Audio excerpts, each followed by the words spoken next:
हाँ भाई।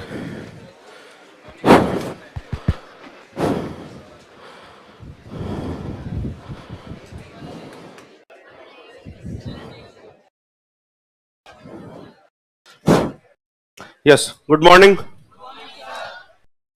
तो कल अपन पढ़ रहे थे आरबीआई के कार्य, और क्या क्या कार्य पढ़ लिए थे बताओ, दें कौन बताएगा? आरबीआई के कार्य एक दो बस, तीन और पीछे से क्या बातें चल रही है बताओ, देखो बताओ। स्क्रीन के आसपास जो बैठे हैं उसमें से बताओ कोई।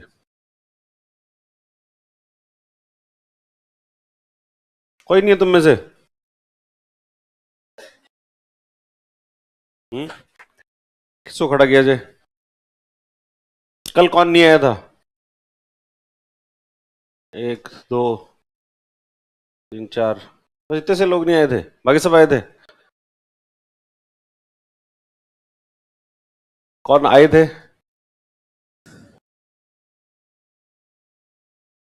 बाकी सभी आए थे। लो माइक लो और ऐसा करो, तुम कहाँ जाओगे इतनी दूर से अभी कोई नजरें भी नहीं मिला रहे हैं, ये कोई जिसको ऐसे देख के खड़ा कर दिया जाए। देखो एक रेड कैप दिख रही है, वहां चले जाओ।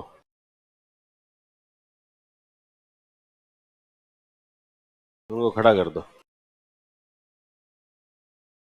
हाँ खड़े हो तो। कल आए थे? क्यों नहीं आए थे? आया था ये? झूठ बोल रहा है। अरे ऐसे आपस में लड़ो मत।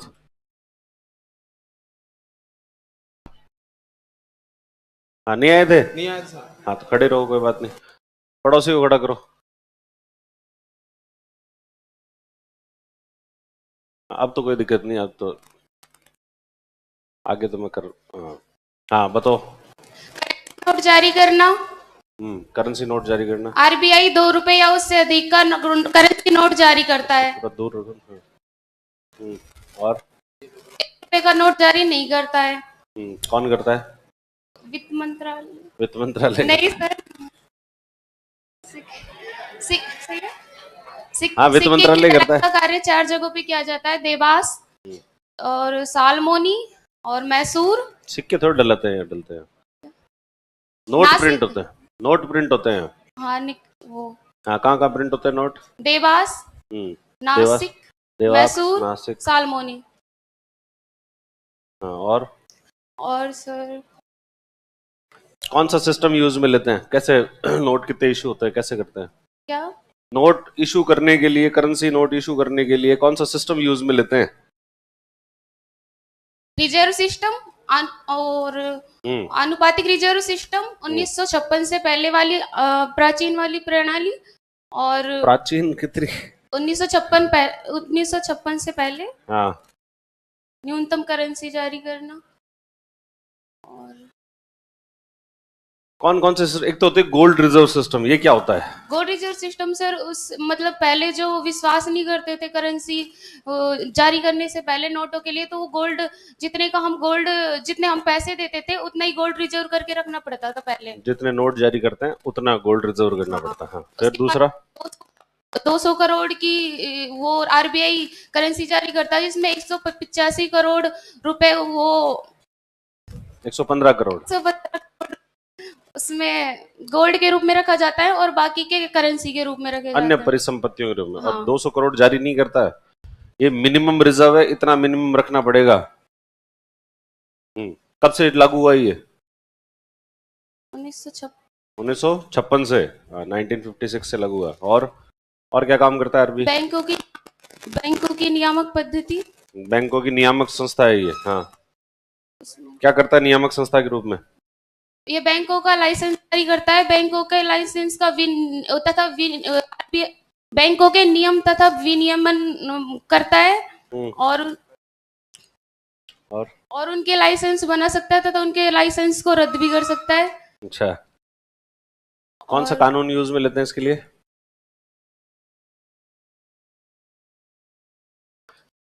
कौन सा कानून होता है?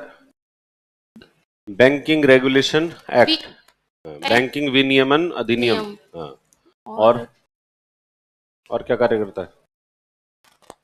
करेंसी नोट जारी करना, दूसरा बैंकों की विनियामक संस्था है, फिर तीसरा तीसरा और क्या कार्य है इसका? बैंकिंग क्षेत्र को विकसित करना। ये बैंकिंग हाँ, विकसित करना, ये तो कार्य हो गया, नियामक संस्था के रूप में ही कार्य है ये उसका, बैंकिंग क्षेत्र को विकसित करना। और ये नीचे नोट्स में देख कर नहीं बताना है, ये नहीं बताया कि तुम्हें? बिटकॉइन के बारे में बता दूं। बिटकॉइन, हाँ चलो बताओ बिटकॉइन के बारे में। बिटकॉइन डिजिटल मुद्रा है जिसे कोई भी बैंक जारी नहीं करता है। यह वो क्या बोलते हैं, मुद्रा है।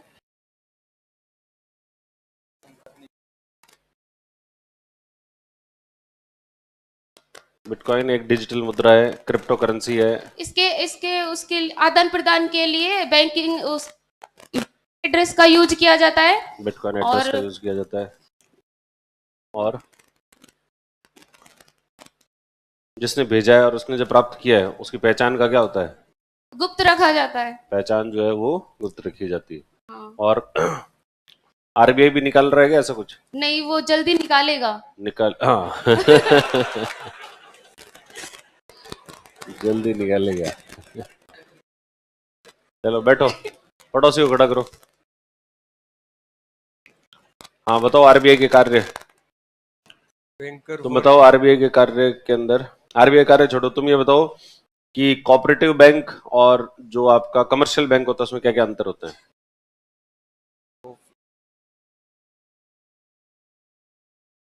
कोऑपरेटिव बैंक्स एग्रीकल्चर डिपार्टमेंट के लिए, हैं? Cooperative banks agriculture department. Cooperative agriculture department में आता है।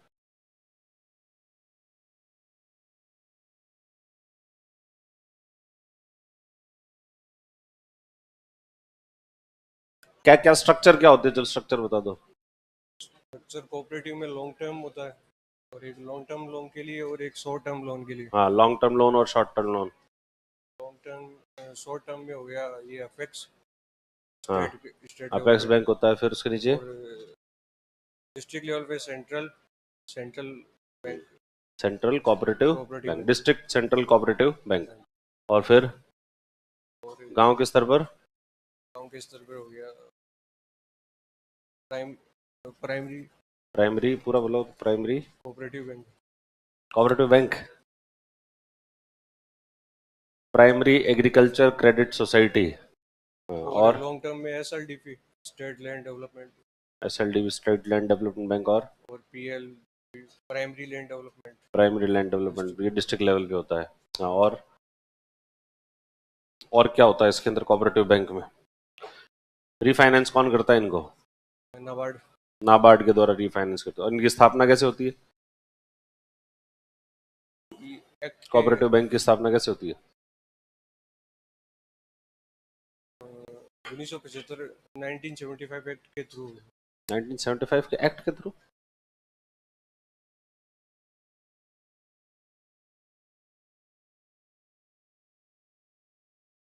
राज्य सरकार के अधिनियम के माध्यम से, राज्य सरकार, अलग अलग राज्य सरकारों ने अलग अलग अधिनियम पारित किए हुए हैं।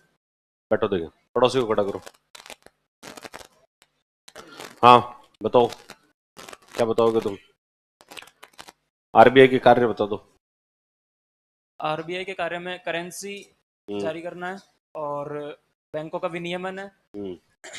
फिर बैंकों का विनियमन है, उसके बाद फॉरेक्स रिजर्व को मेंटेन करना है। फॉरेक्स रिजर्व को मेंटेन करता है। क्या क्या होता है फॉरेक्स रिजर्व में? फॉरेक्स रिजर्व में फॉरेन एसेट्स होते हैं, गोल्ड होता है और रिजर्व ट्रांस होता है, और एक ड्राइंग, स्पेशल ड्राइंग ड्राफ्ट कुछ ऐसा होता है। स्पेशल कुछ ऐसा, स्पेशल ड्राइंग ड्राफ्ट कुछ ऐसा है। Special drawing rights. हाँ, स्पेशल ड्राइंग राइट्स। हाँ, और और अभी करंटली $650 बिलियन के लगभग है भारत का फॉरेक्स रिजर्व। फिर इसके बाद लिक्विडिटी को कंट्रोल करता है आरबीआई, और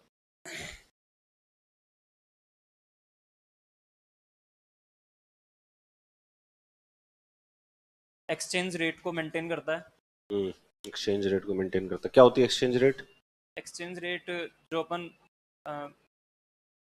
घरेलू मुद्रा से जो बाहरी मुद्रा का लेन देन करते हैं, जिस रेट पे होता है, जिस रेट पे होता है वो एक्सचेंज एक्सचेंज रेट कहते हैं।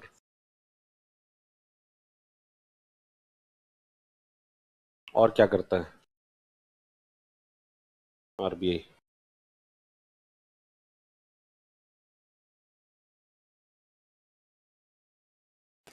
तो पड़ोसी को खड़ा करो। देखो तुम बताओ, लिक्विडिटी कंट्रोल के लिए मात्रात्मक और गुणात्मक उपाय क्या क्या है? सर क्वांटिटेटिव तो है repo rate, reverse repo rate, statutory liquidity ratio और cash reserve ratio, bank rate और सर एक open market operation. Open market operation और सर एलटीआरओ। एलटीआरओ एक रह गया, एक एमएसएफ मार्जिनल स्टैंडिंग फैसिलिटी। हाँ ये तो है क्वांटिटेटिव। अब क्वालिटेटिव? क्वालिटेटिव याद नहीं है, देख के बोलो, देखे कौन कौन से हैं। पहला तो क्या है? मार्जिन आवश्यकता, margin requirement, consumer credit regulation, credit rationing और मॉरल सुएजन और डायरेक्ट एक्शन। ये सब जो है वो मात्रात्मक गुणात्मक है। बैठो, बैठ जाओ, तुम्हें बैठ जाओ, सारे बैठ जाओ। तो अपन आरबीआई के कार्य पढ़ रहे थे। आरबीआई कार्य में सबसे पहला कार्य है करेंसी जारी करना। तो 2 रुपए और उससे ज्यादा के नोट जो है वो आरबीआई जारी करती है। 1 रुपए का नोट और सिक्के कौन जारी करता है? वित्त मंत्रालय। परंतु बाजार में सर्कुलेट करने का काम आरबीआई करती है। फिर कुछ प्लेसेस हैं जहां पर नोट जारी होते हैं, तो नासिक, देवास, सालबनी और मैसूर। कॉइन मिंट होते हैं मुंबई, हैदराबाद, कलकत्ता और नोएडा के। कैसे नोट जारी कैसे करती है? तो सबसे पहले कौन सा सिस्टम था? Gold reserve system. तो गोल्ड रिजर्व सिस्टम में जितने के नोट जारी करने उतना का गोल्ड आपको रिजर्व के अंदर रखना है, ठीक है। फिर आया प्रोपोर्शनल रिजर्व सिस्टम। इसमें क्या करना है? जितने के नोट जारी करने उसका कुछ अनुपात आपको गोल्ड जो है वो रिजर्व के अंदर रखना है, ठीक है। फिर परंतु वो अनुपात भी मेंटेन नहीं हुआ, क्योंकि जो करेंसी है उसकी डिमांड लगातार बढ़ती गई। इस वजह से 1956 में इस व्यवस्था को खत्म कर दिया, और इस व्यवस्था को खत्म करके कौन सी व्यवस्था लेकर आए? Minimum reserve system. Minimum reserve system के तहत क्या होता है? तो 200 करोड़ जो है वो आपको मिनिमम रिजर्व के रूप में रखना होता है। उसके बाद में आप जो है वो करेंसी नोट जारी कर सकते हो। इसके अंदर 115 करोड़ रुपए का तो गोल्ड रखना होता है, और 85 करोड़ की अन्य परिसंपत्तियां जो है वो रखनी होती है। उसके बाद में दूसरा जो कार्य आता है वो होता है बैंकों का विनियामक संस्था। आरबीआई क्या है? बैंकों की विनियामक संस्था, यानी बैंकों के लिए नियम और विनियम जो है वो बनाने का काम आरबीआई के द्वारा किया जाता है। आरबीआई उनको इंस्ट्रक्शन देती है कि आपको कैसे काम करना चाहिए, ठीक है। और आरबीआई इनको कार्य करने के लिए लाइसेंस भी देती है। आरबीआई के जो भी दिशा निर्देश हैं ये मानने अनिवार्य होते हैं। अगर बैंक आरबीआई के दिशा निर्देश नहीं माने तो आरबीआई उनके ऊपर दंडात्मक कार्यवाही कर सकता है, पेनल्टी जो है वो इंपोज कर सकता है। और अगर बहुत ही एक्सट्रीम केस हो जाए तब चाहे तो उनका लाइसेंस जो है वो भी रद्द कर सकता है। और बैंकों का रेगुलेशन कौन से एक्ट के तहत करता है? वो बैंकिंग रेगुलेशन एक्ट जो है उसके तहत इसका रेगुलेशन किया जाता है। फिर अगला जो कार्य है वो है बैंकर ऑफ गवर्नमेंट। आरबीआई जो है सरकार का बैंकर है। सरकार का बैंकर है मतलब सरकार के लिए आंतरिक ऋणों का प्रबंधन आरबीआई करती है। आरबीआई क्या करती है? सरकार के लिए इंटरनल लोन्स, सरकार को पैसे चाहिए, और पैसे चाहिए तो अगर कहां से ले? वो सरकार जो है भारत के बाहर से भी ले सकती है और भारत के अंदर से भी ले सकती है। बाहर से जो ऋण लेती है वो उसका प्रबंधन तो सरकार खुद करती है, वित्त मंत्रालय करेगा। और सरकार अंदर से, भारत के अंदर से अगर उसको ऋण लेना है तो उसके लिए प्रबंधन कौन करेगा? आरबीआई करेगी। और ये ऋण लेने के लिए आरबीआई के द्वारा या फिर सरकार के द्वारा क्या जारी की जाती है? सिक्योरिटी। गवर्नमेंट क्या जारी करती है? सिक्योरिटी। गवर्नमेंट एक ऐसा कागज जारी करती है जिस कागज को अपन कहते हैं सिक्योरिटी, नाम जिसको देते हैं। इसको हिंदी में, इंग्लिश में तो कहते हैं सिक्योरिटी, और हिंदी में कहते हैं प्रतिभूति। तो सरकारी प्रतिभूतियों को बेचती है कौन? आरबीआई। आरबीआई उनको बेचेगी, जो लोग खरीदेंगे उन्होंने इसका मतलब उसको खरीदने का मतलब हुआ कि आपने सरकार को ऋण दे दिया, फिर कुछ समय बाद में इसी सिक्योरिटी को वापस ले जाके दे दो और वापस ले जाके देकर अपना जो मूलधन और ब्याज दोनों ही जो है वो आप ले सकते हो। तो इस तरीके से ऋण का प्रबंधन करते हैं। परंतु अपन ने देखा इसमें एक समस्या होती है कि अगर आंतरिक ऋणों का प्रबंधन आरबीआई करेगी तो आरबीआई जो है बैंकों पर दबाव बना सकती है कि भाई आपको जो है ऋण देना ही पड़ेगा, और बैंकों पर अगर दबाव बनेगा तो फिर बैंक जो है वो निजी क्षेत्र को लोन नहीं देंगे, उनको ज्यादा लोन किसको देना पड़ेगा, सरकार को, और सरकार को देना पड़ेगा तो इसका मतलब बैंक का प्रॉफिट कम हो जाएगा, प्रॉफिट कम हो जाएगा तो बैंक का डेवलपमेंट नहीं हो पाएगा। और इस वजह से गवर्नमेंट को भी ये बात बताई लोगों ने कि साहब ये जो है आप गलत कर रहे हो, तो इसलिए ये निर्धारित किया गया कि भविष्य के अंदर एक अलग से संस्था बनाएंगे, जिस संस्था का नाम क्या रखेंगे, पब्लिक डेट मैनेजमेंट एजेंसी, सार्वजनिक ऋण प्रबंधन एजेंसी। एक ऐसे सार्वजनिक ऋण प्रबंधन एजेंसी बना देंगे और वो एजेंसी जो है वो सारे काम ये ऋण प्रबंधन का काम करेगी, एक्सटर्नल लोन भी वही मैनेज करेगी और इंटरनल लोन भी वो मैनेज करेगी। हालांकि अभी तक ऐसी कोई एजेंसी बनाई नहीं गई है। अगला जो कार्य है वो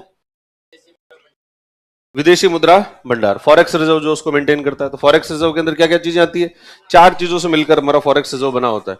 विदेशी परिसंपत्तियां होती है, गोल्ड होता है, स्पेशल ड्रॉइंग राइट्स और रिजर्व ट्रांच।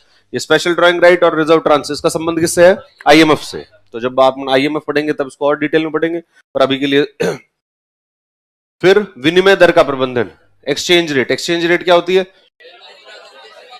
वह रेट जिसके ऊपर घरेलू मुद्रा को विदेशी मुद्रा में और विदेशी मुद्रा को घरेलू मुद्रा के अंदर परिवर्तित किया जा सकता है, उसको अपन क्या कहते हैं, एक्सचेंज रेट या विनिमय दर जो है वो कहा जाता है। वैसे तो विनिमय दर का जो निर्धारण है वो होता है मार्केट के आधार पर। मार्केट मतलब डिमांड एंड सप्लाई। बहुत सारी चीजों के लिए डॉलर की डिमांड होती है और बहुत सारी चीजों से डॉलर की सप्लाई भी होती है, तो डिमांड और सप्लाई के आधार पर जो है वो निर्धारण होगा। परंतु इसमें बहुत बड़े उतार चढ़ाव ना हो इसलिए इसको मैनेज करने की जरूरत पड़ती है, इसको प्रबंधित करने की जरूरत पड़ती है, और वो प्रबंधन कौन करता है, आरबीआई। आरबीआई देखता रहता है कि आपकी विनिमय दर जो है उसमें बहुत बड़े उतार चढ़ाव नहीं होने चाहिए। फिर आता है क्लियरिंग हाउस की फैसिलिटी। आरबीआई क्या प्रोवाइड करता है, क्लियरिंग हाउस। क्लियरिंग हाउस का मतलब क्या है, कोई भी जो चेक है या कोई भी लेन देन है बैंकों के बीच में, जो लेन देन है उसको पूरा करना, उसको संपादित करने का काम जो है वो आरबीआई करती है। तो जैसे अपन ने एक एग्जांपल लिया था कि चेक क्लियर करवाने, तो अपन ने जो क्लियरिंग के क्लियर शब्द कहां सुना है, तो चेक क्लियर होगा। तो चेक देते हैं जिस बैंक में आपने जमा कराया, बैंक ऑफ बड़ौदा में, वो लोग क्या करेंगे, इसमें आपने चेक जमा करवाया है तो ये लोग जो है किसको दे देंगे, ये चेक आरबीआई को।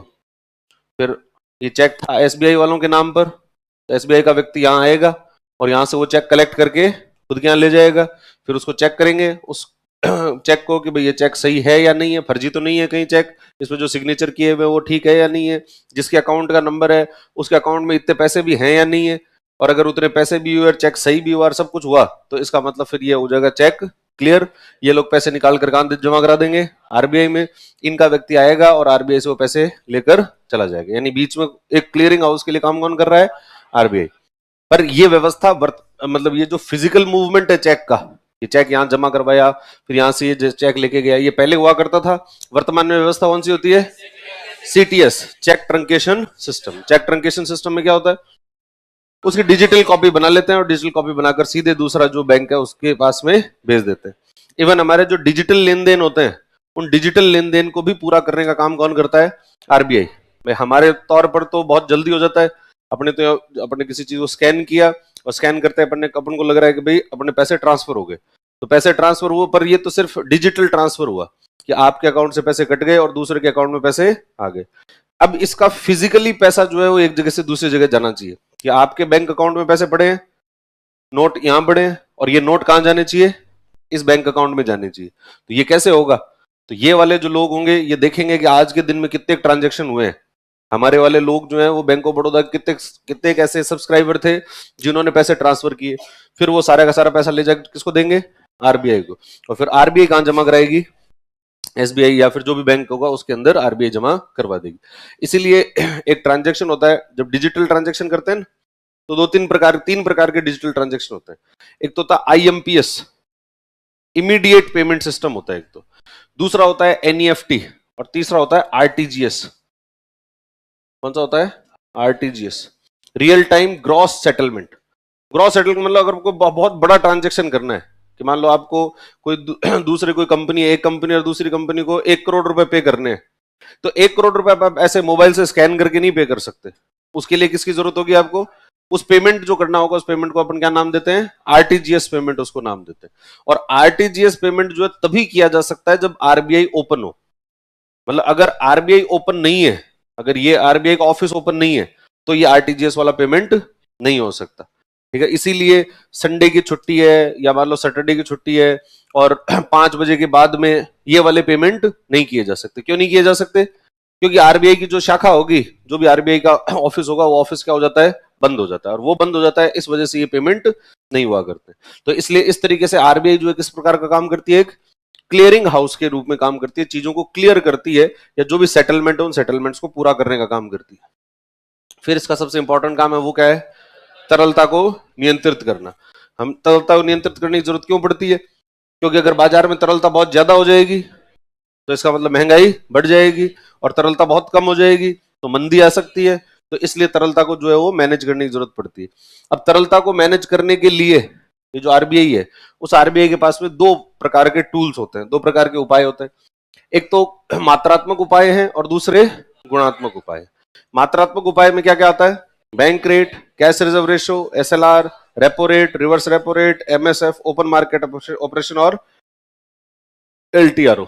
ठीक है, और जो आपका गुणात्मक उपाय है उसमें मार्जिन आवश्यकता, उपभोक्ता साख नियमन, consumer credit regulation, credit rationing, moral suasion और डायरेक्ट एक्शन, ये सारे जो है वो आते हैं। क्वांटिटेटिव और क्वालिटेटिव में अंतर क्या है? देखो, मात्रात्मक का मतलब है कि जो आपकी मुद्रा है उसकी मात्रा को ही क्या कर दिया जाए? चेंज कर दिया जाए, कि मात्रा को बढ़ा दिया जाए। बाजार में जो अवेलेबल मात्रा है इसको बढ़ाया भी जा सकता है और इसको क्या किया जा सकता है? कम भी किया जा सकता है। अगर मात्रा को आप कम कर रहे हो और बढ़ा रहे हो, मतलब उसको बढ़ा रहे हो या कम कर रहे हो, तब तो अपन कहेंगे ये मात्रात्मक उपाय है। और गुणात्मक उपाय में क्या होता है? जो क्वालिटेटिव होते हैं उसके अंदर मात्रा तो इतनी रहती है, परंतु इसका जो है वो डिस्ट्रीब्यूशन अलग अलग कर देते हैं। कि जैसे ये इतना पैसा है, ये होम लोन के लिए बचा हुआ है, ये पैसा जो है वो ऑटो लोन का है, ये पैसा जो है वो सपोज करो कंज्यूमर लोन का है, फिर ये कुछ पैसा ये एजुकेशन लोन का है। अब आपको अगर इसको जब गुणात्मक उपाय करने होंगे तो क्या करेंगे? इसको किसी एक चीज को बढ़ा देंगे। जैसे होम लोन वाला है, इसको बढ़ा दिया, एजुकेशन वाले लोन को कम कर दिया, तो टोटल मात्रा में कोई अंतर नहीं हुआ, सिर्फ उसी चीजें हैं, परंतु उसको सेटलमेंट जो है वो अलग अलग जगह। जैसे ये क्लासरूम है, अब इस क्लासरूम में एक तो मात्रात्मक उपाय करेंगे तो इसका मतलब या तो स्टूडेंट्स को बाहर निकाल दो या एडिशनल स्टूडेंट ले आओ। पर गुणात्मक उपाय के अंदर जितने स्टूडेंट हैं उनको अलग अलग जगह बिठाना है। भाई एक तरफ तो सारे स्टूडेंट्स को इसी तरफ बढ़ा दिया, इस तरफ वालों को बिल्कुल खाली रख दिया, इस तरफ वाली जो चीजें उसको खाली रख दिया, या स्टूडेंट्स को पीछे बिठा दिया या पीछे वालों को आगे ले आए। ये तो चीजें क्या है? गुणात्मक। आप मात्रा में कोई परिवर्तन नहीं कर रहे हो। और मात्रात्मक उपाय होगा तो क्या करोगे? आप कुछ चीजों को एडिशनल ले आओगे और कुछ चीजों को निकाल दोगे। तो बस ये 2 प्रकार के उपाय जो हुआ होते हैं। सबसे पहला उपाय कौन सा है? इसमें अपन ने ये 2 तो पढ़ लिए थे, सीआरआर और एसएलआर। ये क्या क्या होता है सीआरआर एसएलआर? तो देखो, कोई भी बैंक है, उस बैंक के अंदर जमाकर्ताओं के पैसे होते हैं, और ये जमाकर्ताओं के पैसे जो है सारे के सारे लोन में नहीं दिए जा सकते। जो बैंक होता है उस बैंक को पहले ये कहा जाता है आरबीआई के द्वारा कि आपके पास में जितना जमा आया है उसका कुछ पैसा आपको किसके पास जमा कराना पड़ेगा? आरबीआई के पास जमा कराना पड़ेगा। और जितना पैसा आरबीआई के पास जमा कराना पड़ेगा उसको अपन क्या कहते हैं? CRR, cash reserve ratio. कि जैसे अगर कैश रिजर्व रेशियो 4% है और जमाएं जो है वो 100 करोड़ है, तो 100 करोड़ आपके पास में बैंक के पास में है, तो इसका मतलब ये नहीं है 100 करोड़ के 100 करोड़ लोन में दे दोगे। ये जो 100 करोड़ है इसमें से सबसे पहले 4 करोड़ निकालो और किसमें जमा कराओ? आरबीआई के पास जमा कराओ। और इसके ऊपर आरबीआई कोई भी ब्याज नहीं देगा, किसी भी प्रकार का ब्याज जो है वो नहीं देता है। फिर एक तो तरीका ये कर लिया, फिर कहा कि और भी हो सकता है कि ये जो लोन है तुम्हारा रिस्क ही हो, तो उसके रिस्क को कम करने के लिए, इसके जोखिम को कम करने के लिए क्या करते हैं? फिर कहते हैं कि अच्छा, तो जितनी जमा आई है उसका कुछ परसेंटेज आपको जो है गवर्नमेंट सिक्योरिटी खरीदनी पड़ेगी, सरकारी प्रतिभूति खरीदनी पड़ेगी, या आप उसको गोल्ड में भी रख सकते हो या आप उसको कैश में भी रख सकते हो। गवर्नमेंट प्रतिभूति, गोल्ड और कैश। ठीक है, इसको कितना रखना है इसको अपन कहते हैं एसएलआर। अब कहने को तो ये 3 होती है, आप उसको गवर्नमेंट सिक्योरिटी में रख सकते हो, गोल्ड में रख सकते हो और कैश में भी रख सकते हो, पर वास्तविक रूप में किस में रखी जाती है ये? गवर्नमेंट सिक्योरिटी में। गवर्नमेंट सिक्योरिटी का मतलब आपको ये लोन उधार किसको देना पड़ेगा? मैंडेटरी है कि इतना तो आपको सरकार को उधार देना ही पड़ेगा, ठीक है। तो दूसरा कार्य ये है, अब अगर सीआरआर को बढ़ा दिया जाए, सीआरआर और एसएलआर जो है इनको बढ़ा दिया जाए, तो इससे क्या होगा? सीआरआर एसएलआर के बढ़ाने से क्या होगा? जैसे मान लो सीआरआर अभी एक तो भाई समझो सीआरआर जो है 4% है, एसएलआर है 18% वर्तमान में। 4%, इसका मतलब 100 करोड़ अगर बैंक के पास आए तो 4 करोड़ किसको जमा कराने हैं? आरबीआई के पास जमा कराने। और 18 करोड़ की क्या खरीदनी है? गवर्नमेंट की सिक्योरिटी। और बाकी कितने बचे? 78 करोड़ बचे। अब ये 78 करोड़ आप किस में दे सकते हो? लोन के अंदर दे सकते हो। यानी बाजार में लोन देने के लिए जो पैसे हैं वो कितने हैं? मात्र 78 करोड़। अब अगर सरकार को ये मतलब आरबीआई को करना हो कि बाजार में से लिक्विडिटी को कम करना है, तो क्या करे आप? इसको बढ़ा दो, इसको 10% कर दो, इसको 20% कर दो। यानी आपको पहले 10 करोड़ तो किसके पास जमा कराने पड़ेंगे? आरबीआई के पास में, और 20 करोड़ एसएलआर के अंदर। बचे कितने? 70 करोड़ ही बचे। यानी कम हो गया ना आपके पहले जो 78 करोड़ थे लोन देने के लिए, और अब क्या हो गया? वो 70 करोड़ ही बचे। तो इसका मतलब जो है वो आपके जो लिक्विडिटी है उस लिक्विडिटी को आपने क्या कर दिया? कम कर दिया। और अगर बाजार में लिक्विडिटी बढ़ानी हो तो इन चीजों को कम कर दो। ये आरबीआई कहते हैं कि भाई आपको सीआरआर जो है वो 2% मेंटेन करना है और एसएलआर जो है वो 10% मेंटेन करना है। 2% मेंटेन करने वाला 100 करोड़, तो 2 करोड़ तो कहां जमा कराने पड़ेंगे? यहां पर। और एसएलआर 10%, इसका मतलब 10 करोड़ की गवर्नमेंट सिक्योरिटी खरीदनी पड़ेगी। और बाकी कितने बच गए? 88 करोड़। तो वो 88 करोड़ आप किस में दे सकते हो? वो लोन के अंदर दे सकते हो। तो यानी पहले जो 70 करोड़ होते थे वो क्या हो गए? 88 करोड़ लोन के लिए अवेलेबल हो गए। तो इसका मतलब है कि आपने लिक्विडिटी को क्या कर दिया? बढ़ा दिया। तो बढ़ाई भी जा सकती है और कम भी करा जा सकती है। एक तो ये सीआरआर और एसएलआर होता है। अब देखो यहां ये जो अपन कह रहे हैं एसएलआर में, आपने बैंक है और बैंक ने क्या किया? एसएलआर के तहत जितनी एसएलआर है उतना लोन किसको दिया है? सरकार को। सरकार को लोन दिया तो सरकार बदले में क्या देगी? ब्याज तो देगी, साथ में एक सिक्योरिटी, गवर्नमेंट सिक्योरिटी इसके पास रहेगी, ठीक है, इस बैंक के पास में। फिर बैंक कुछ समय बाद में जब वो मैच्योर हो जाएगी, यानी मान लो जितना उसका टाइम पीरियड है, अगर 1 साल की गवर्नमेंट सिक्योरिटी है तो 1 साल बाद में वापस दे देगा बैंक को, और बैंक जो है वो सरकार को दे देगा, और सरकार उसको मूलधन भी दे देगा और ब्याज जो है ब्याज सही चीजें जो है वो लौटा देगा। यानी इस बैंक के पास में अभी क्या हो जाती है? गवर्नमेंट सिक्योरिटीज जो है हो जाती है।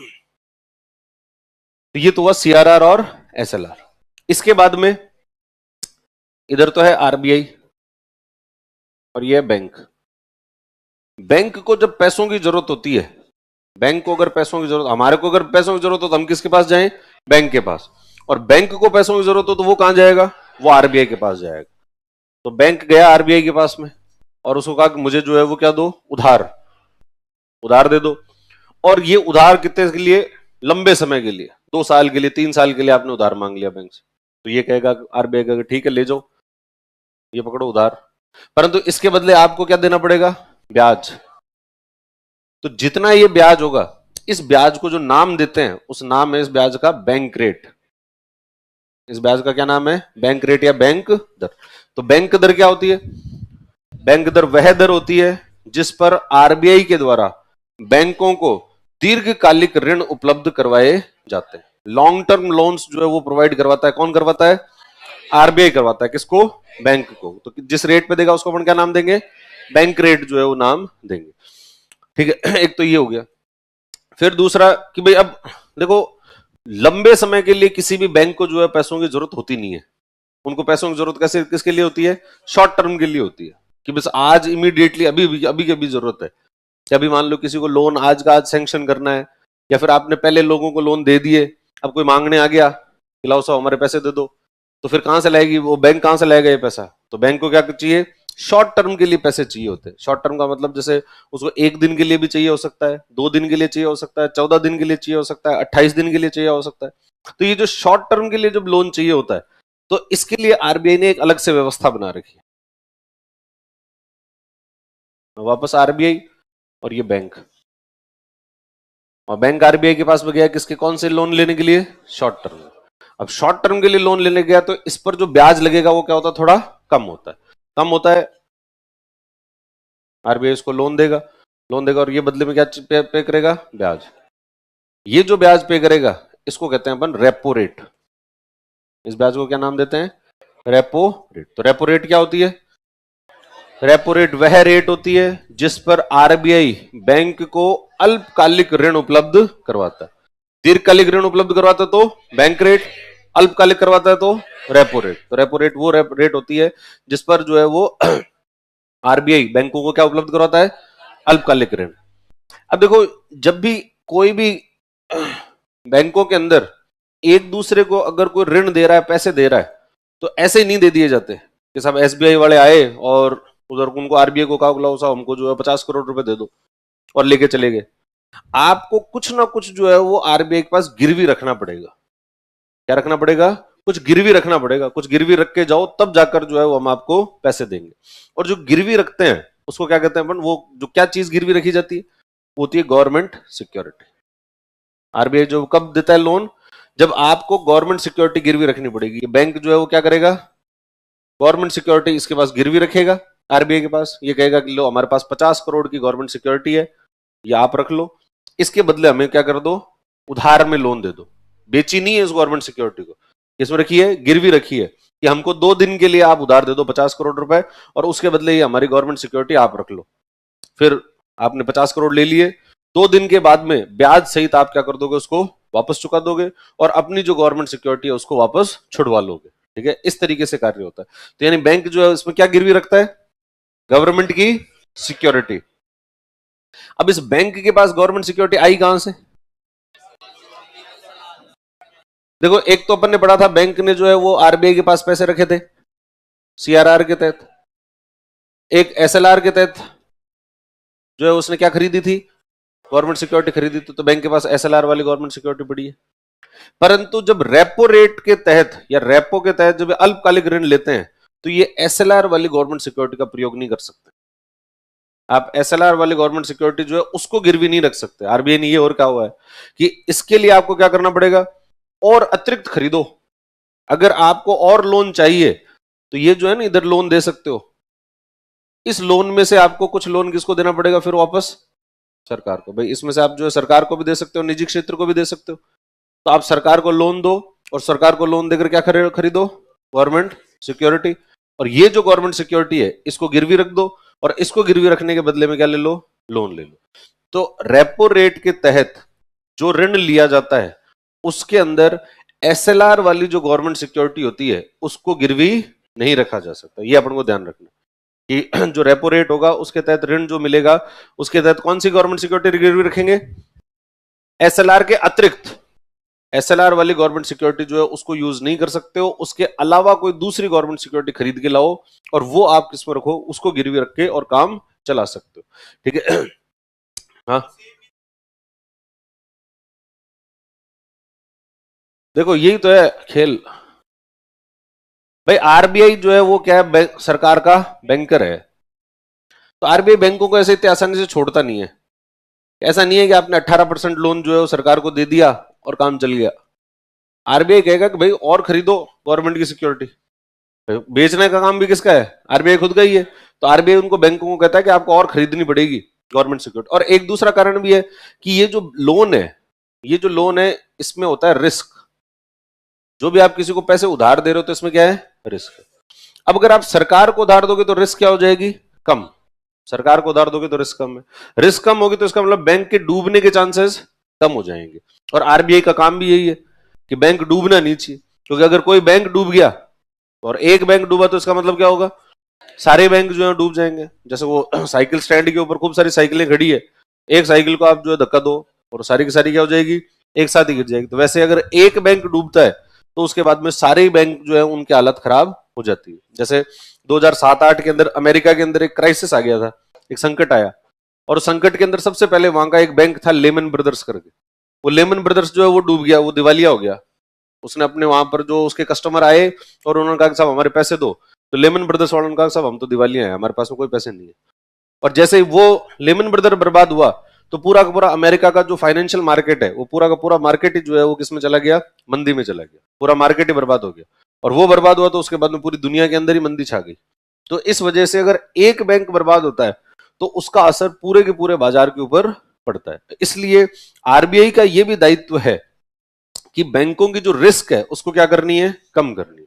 अब रिस्क जो है कैसे कम होगी, अगर वो किसको लोन देंगे, सरकार को, वरना बैंक तो हमेशा लालच में रहेंगे, बैंक तो हमेशा लालच में रहेगा, वो तो हमेशा प्राइवेट सेक्टर को लोन देना चाहेगा, और प्राइवेट सेक्टर को भी ऐसे प्राइवेट सेक्टर को जो सबसे ज्यादा आपको ब्याज दे सकता है। जहां पर रिस्क ज्यादा होगी वहां पर ब्याज भी ज्यादा होगा।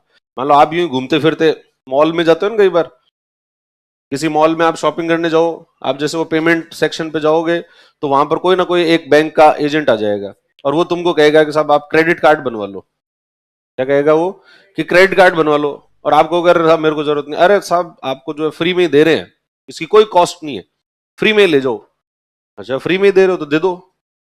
तो इसमें क्या है फिर, इस क्रेडिट कार्ड में क्या होगा कि इस क्रेडिट कार्ड में ऐसा है, ये एक ऐसा कार्ड है जिसमें आप 1 लाख रुपए तक की शॉपिंग कर सकते हो। शॉपिंग करो, पेमेंट करने की जरूरत अभी नहीं है, 2 महीने बाद कर देना। इसका मतलब हुआ कि वो जो बैंक है वो आपको 2 महीने के लिए उधार दे रहा है। अभी तो खरीद लो, अभी जो शॉपिंग करनी है वो पूरे मॉल के अंदर जाके धूम मचा दो, और उसके बाद पेमेंट कब करना है, ये 2 महीने बाद। और 2 महीने तक आपको कोई ब्याज नहीं देना। ये और कह देते हैं कि 2 महीने तक कोई ब्याज नहीं देना। कोई ब्याज नहीं देता तो आदमी जो है वो देखता है ये ठीक है ना, मैं मेरे डेबिट का, एक तो होता है डेबिट कार्ड जो आपका जो है वो जो आप एटीएम पे लगाते हो, तो डेबिट कार्ड में तो क्या होता है, पहले आपका अकाउंट में पैसे होते हैं उसमें से पैसे निकालते हो। एक होता है क्रेडिट कार्ड, क्रेडिट कार्ड में क्या होता है, पैसे आपके अकाउंट में नहीं है और आपका अकाउंट भी नहीं है उस बैंक में। उसने बैंक आपको क्या दे रहा है, उधार दे रहा है, और वो उधार का एक निश्चित समय होता है कि भाई जैसे 2 महीने के लिए, कोई 45 दिन के लिए देता है, कोई 1 महीने के लिए देता है, और उसके लिए अलग अलग लिमिट होती है। कोई जो आपको 50,000 का दे सकता है, कोई 2 लाख का दे सकता है, कोई 10 लाख का भी दे सकता है। अगर आपके ऐसे बहुत ज्यादा क्रेडिबिलिटी बहुत ही ज्यादा अच्छी हो तो आपको बहुत ज्यादा 50-60 लाख का भी दे सकते हैं। पर अब आप गए वहां पर उस क्रेडिट कार्ड से, तो 2 महीने तक तो आपको कुछ देने की जरूरत नहीं है, आपने एक बार खर्चा किया, ठीक है, मुझे तो सही मामला है यार, फिर अपने डेबिट कार्ड में से क्यों पैसा खर्च करें। एक बार करोगे, 2 बार करोगे, फिर तीसरी बार क्या होगा, आपने खर्चा तो कर लिया उसमें से, और वो 2 महीने जब गुजरे तब आपके पास में खर्चा आपने ज्यादा कर लिया और वो पैसा चुकाने के लिए आपके पास में पैसे नहीं। और जैसे ही वो 2 महीने पूरे होते हैं फिर आता है असली खेल, फिर उसमें लगता है बड़ा ब्याज। उसका जो ब्याज होता है वो सामान्य ब्याज से बहुत ज्यादा होता है, और उसकी जो पेनल्टी होती है वो भी क्या होती है, बहुत ज्यादा होती है। तो फिर वो ब्याज बताएगा कि साहब इतना तो आप लग गया ब्याज, इतनी होगी पेनल्टी, और अब ये जो 2 लाख है ये हो गए 2.5 लाख। आपको 2 लाख नहीं चुकाने, कितने चुकाने हैं, 2.5 लाख रुपए चुकाने, और ये भी टाइम से चुका देना। अगर ये नहीं चुकाए तो ये और ज्यादा बढ़ते जाएंगे। अब जिस आदमी को अपनी क्रेडिबिलिटी बचानी है कि यार मेरी बाजार में इज्जत खराब नहीं होनी चाहिए, अपने तो आप पेमेंट करो भैया, उनका पैसा लिया है अपन ने तो 2.5 लाख आप जो है क्या कर दोगे, पेमेंट कर दो। पर कुछ होंगे खिलाड़ी कि कौन सी इज्जत, कौन जानता है अपन को, वहां पे फाड़ के फेंको इसको, अपन ने थोड़ी कहा था कि हमें दे दे। आप जो है वो उसको फाड़ के फेंक दोगे, और वो कोई आएगा तो उसके फोन उठाने बंद कर दोगे, अपना नंबर ही चेंज कर लोगे। या 2.5 लाख उसको दो, इससे अच्छा तो नंबर ही चेंज कर लो, तो तुम नंबर चेंज कर लोगे, ये सब कर लोगे। पर इससे आपकी मार्केट में क्रेडिबिलिटी क्या हो जाएगी, कम हो जाएगी, और बैंक को लॉस हो गया। अब बहुत सारे लोग होंगे जिनको क्रेडिबिलिटी से कोई फर्क नहीं पड़ता, तो बैंक को इससे क्या होगा, लॉस। पर ये बैंक ने लॉस क्यों उठाया, लालच में। बैंक को भी लालच था, इस आदमी को मैं पैसे दे देता हूं, हालांकि बैंक ने देखा भी नहीं कि ये वापस चुका सकता है या नहीं चुका सकता। अब आपने उसको पैसे दे दिए, और पैसे दे दिए और वो पैसे लेकर भाग गया, यानी रिस्क है। रिस्क है, अगर आपने ऐसे लोगों को पैसे दे दिया है जिनके पास में कमाई का साधन ही नहीं है, और उनको आप अगर लोन दे रहे हो तो इसका मतलब वहां रिस्क ज्यादा होगी। पर अगर आप सरकार को लोन दे रहे हो तो रिस्क जो है वो बहुत कम होती है। पर देखो यहां पर भी अगर आपने कभी नहीं चुकाया, किसी क्रेडिट कार्ड का बिल नहीं चुकाया हो या फिर ऐसा, तो इससे आपकी एक स्कोर होता है जिसको कहते हैं सिबिल, वो स्कोर क्या हो जाता है, वो कम हो जाता है। फिर बाद में आप कभी भी बैंक से लोन लेने जाओगे ना, किसी भी बैंक से, तो जैसे बैंक से लोन लेने जाओगे आप एप्लीकेशन बुक करो, फिर वो एक उनका सिस्टम है, उस सिस्टम में चेक करते हैं आपका नाम और आपके सब, और जैसे उनका नाम चेक करते हैं तो फिर आपका वो सब कच्चा चिट्ठा खुला हो जाता है। फिर वो कहते हैं और भाई साहब आज के 10 साल पहले एक जो है वो 2.5 लाख रुपए की शॉपिंग की थी आपने और उसका बिल नहीं चुकाया, और नहीं चुकाया तो हम आपको अब कोई लोन नहीं दे सकते। तो इस तरीके से अगर व्यक्ति जो है लोन नहीं चुकाता तो भविष्य में उससे लोन लेना जो है उसके लिए मुश्किल हो जाता है। पर बैंक के पैसे तो डूब गए, उस व्यक्ति को तो लोन मिले नहीं मिले, पर बैंक के पैसे तो क्या हो जाएंगे, इससे डूब जाए। तो इसलिए प्राइवेट सेक्टर को लोन दोगे तो उसमें क्या होती है, रिस्क होती है, और सरकार को दोगे तो उसमें रिस्क कम होती है, क्योंकि सरकार जो है वो ऐसे पैसे लेकर भागती नहीं है। क्योंकि सरकार की क्रेडिबिलिटी कम हो जाए तो सरकार ऐसा नहीं चाहेगी कि भाई उनकी खुद की इज्जत जो है वो कम हो जाए। अगर सरकार खुद ही पैसे नहीं चुका रही तो दूसरों को किस मुंह से कहे कि भाई सभी लोग जो है बैंकों के पैसे चुकाया करो। तो इसलिए सरकार जो है वो पैसे चुका देती है, पर सरकार ब्याज कम देती है। गवर्नमेंट जो ब्याज देती है वो क्या होती है, बहुत कम होता है। इसलिए बैंक तो सामान्यतया चाहेगा कि वो प्राइवेट सेक्टर को लोन दे और रिस्क ले ले, ठीक है, पर आरबीआई ये चाहेगा कि नहीं, सारा लोन आपको प्राइवेट सेक्टर को नहीं देना है, आप गवर्नमेंट सेक्टर को दो, ताकि आपकी रिस्क क्या रहेगी, कम रहेगी। तो आप सरकार को लोन दो, सरकार को लोन दोगे तो क्या खरीदोगे, गवर्नमेंट सिक्योरिटी।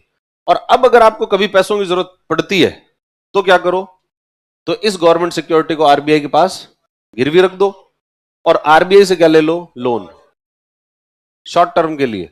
शॉर्ट टर्म का लिए मतलब 1 दिन से लेके 28 दिन के बीच में जो है वो लेना है वो लोन ले लो। इसके ऊपर जो ब्याज लगेगा उस ब्याज को हम कहेंगे रेपो रेट। आई समझ में, रेपो रेट क्या होती है। और बैंकों को जो पैसों की जरूरत होती है वो शॉर्ट टर्म के लिए ही होती है, लॉन्ग टर्म के लिए कभी पैसों की जरूरत नहीं होती। जैसे ये जो बैंक रेट है जिसको अपन कहते हैं बैंक रेट, तो बैंक रेट होता है लॉन्ग टर्म के लिए, परंतु सामान्यतया किसी बैंक को लॉन्ग टर्म के पैसों की जरूरत नहीं होती। बैंक रेट का प्रयोग जो है वो आरबीआई करती है एक पिनल रेट के रूप में। किसी पे पेनल्टी लगानी होती है ना आरबीआई को, जब इस बैंक को हमने निर्देश दिया था और उसने नहीं पालन किया तो आरबीआई क्या लगाएगी, उसके ऊपर पेनल्टी लगा देगी। और पेनल्टी जो है वो किससे लिंक्ड होती है, वो होती है बैंक रेट से, कि भाई जैसे जितनी बैंक रेट चल रही है, बैंक रेट प्लस 3% की पेनल्टी लगा दी, तो bank rate plus 3%, bank rate 4% चल रही है तो पेनल्टी कितनी होगी, टोटल 7% होगी। तो यानी जो बैंक रेट होती है उसको एक और दूसरे नाम से जानते हैं, उसको कहते हैं पीनल रेट या दंडात्मक दर।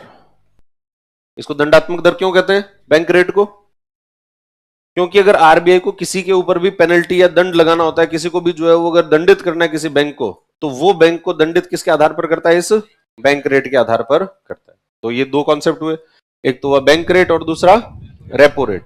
बैंक रेट तो क्या होता है, वैसे उसकी डेफिनेशन तो क्या होती है, डेफिनेशन तो इसकी ये होती है कि अगर किसी बैंक को आरबीआई से दीर्घकालिक ऋण चाहिए, लॉन्ग टर्म का लोन चाहिए, तो लॉन्ग टर्म का लोन जिस इंटरेस्ट रेट पर, जिस ब्याज दर पर दिया जाता है उसको हम क्या कहते हैं, बैंक रेट कहते हैं।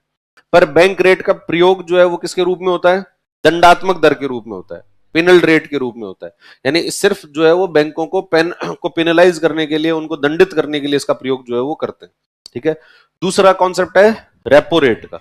रेपो रेट का क्या कॉन्सेप्ट है, शॉर्ट टर्म के जो लोन होते हैं, अगर बैंक को अल्पकाल के लिए लोन चाहिए, 1 दिन के लिए चाहिए, 2 दिन के लिए चाहिए, 10 दिन के लिए चाहिए, ऐसे जो लोन होते हैं उसके लिए अगर आरबीआई से वो पैसे ले तो जो इंटरेस्ट रेट उसको चुकानी पड़ेगी उसको अपन क्या नाम देते हैं, रेपो रेट। परंतु इसके लिए ऋण अगर आप लोगे तो आपको क्या गिरवी रखना पड़ेगा, गवर्नमेंट की सिक्योरिटी गिरवी रखनी पड़ेगी। और वो गवर्नमेंट की सिक्योरिटी कौन सी होगी, उसमें यह ध्यान रखना है कि वो एसएलआर वाली नहीं होगी। एसएलआर वाली जो गवर्नमेंट सिक्योरिटी है उसका आप प्रयोग नहीं कर सकते। तो फिर इधर ये बैंक है और आरबीआई है। अब अगर मान लो सपोज करो कि एक केस ऐसा है कि बैंक के पास कुछ एडिशनल पैसा पड़ा है, बैंक जो है उस बैंक के पास में पैसा पड़ा है, और वैसे सामान्यतः तो पैसे का क्या करता है बैंक, लोन देता है।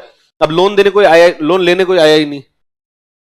आज आपके पास में खूब सारा पैसा 100 करोड़ रुपए पड़े हैं, 100 करोड़ रुपए पड़े हैं और कोई लोन नहीं लेने आया, तो नहीं लेने आया तो बैंक क्या करे, वो 100 करोड़ को पड़े रहने दे। पड़े रहेगा तो वो 100 करोड़ क्या काम का। तो बैंक ये देखता है कि यार 100 करोड़ अपने पास पड़े ही हैं, कोई लोन ले नहीं रहा है, तो क्यों ना इस पैसे को हम आरबीआई के पास जमा करवा देते हैं। किसके पास जमा करवा दें, खुद के पास रखने की बजाय आरबीआई के पास दे दे। तो ये बैंक किसको दे देगा, आरबीआई को। आरबीआई को पैसे जमा करा दिए, आरबीआई उसके ऊपर बैंक को देता है ब्याज। अगर आप आरबीआई के पास अपने पैसे जमा कराते हो तो आरबीआई उसके ऊपर क्या देता है, ब्याज। और ये जो ब्याज होता है इसको कहते हैं रिवर्स रेपो रेट। इस ब्याज को क्या नाम देते हैं, रिवर्स रेपो रेट। तो रिवर्स रेपो रेट कौन सी रेट होती है, जब बैंक जो है किसको पैसे देता है, आरबीआई को। बैंक जब आरबीआई को पैसे देता है और उसके ऊपर आरबीआई जो ब्याज चुकाता है उस ब्याज को अपन देते कहते हैं रिवर्स। और ये भी क्या होता है, शॉर्ट टर्म के लिए होता है। भाई बैंक भी अपने 100 करोड़ वैसे 2 साल के लिए आरबीआई को नहीं देगा। बैंक तो देखता है आज मेरे से कोई ले नहीं रहा है तो इससे अच्छा आरबीआई के पास ही दे दो, सुरक्षित ही पड़े रहेंगे और जब भी जरूरत होगी तब वहां से ले आएंगे, ठीक है। और अगले दिन जो है अगर कोई दूसरा व्यक्ति आता है तो उसको दे देंगे अपने पैसे। पर आज तो अपने को इस पैसे को यहां दे दो और उसके बदले में कुछ ना कुछ जो ब्याज है वो उसकी कमाई हो ही जाएगी। तो बैंक जो है अपने पैसे किसके पास रख सकता है, आरबीआई के पास में भी रख सकता है।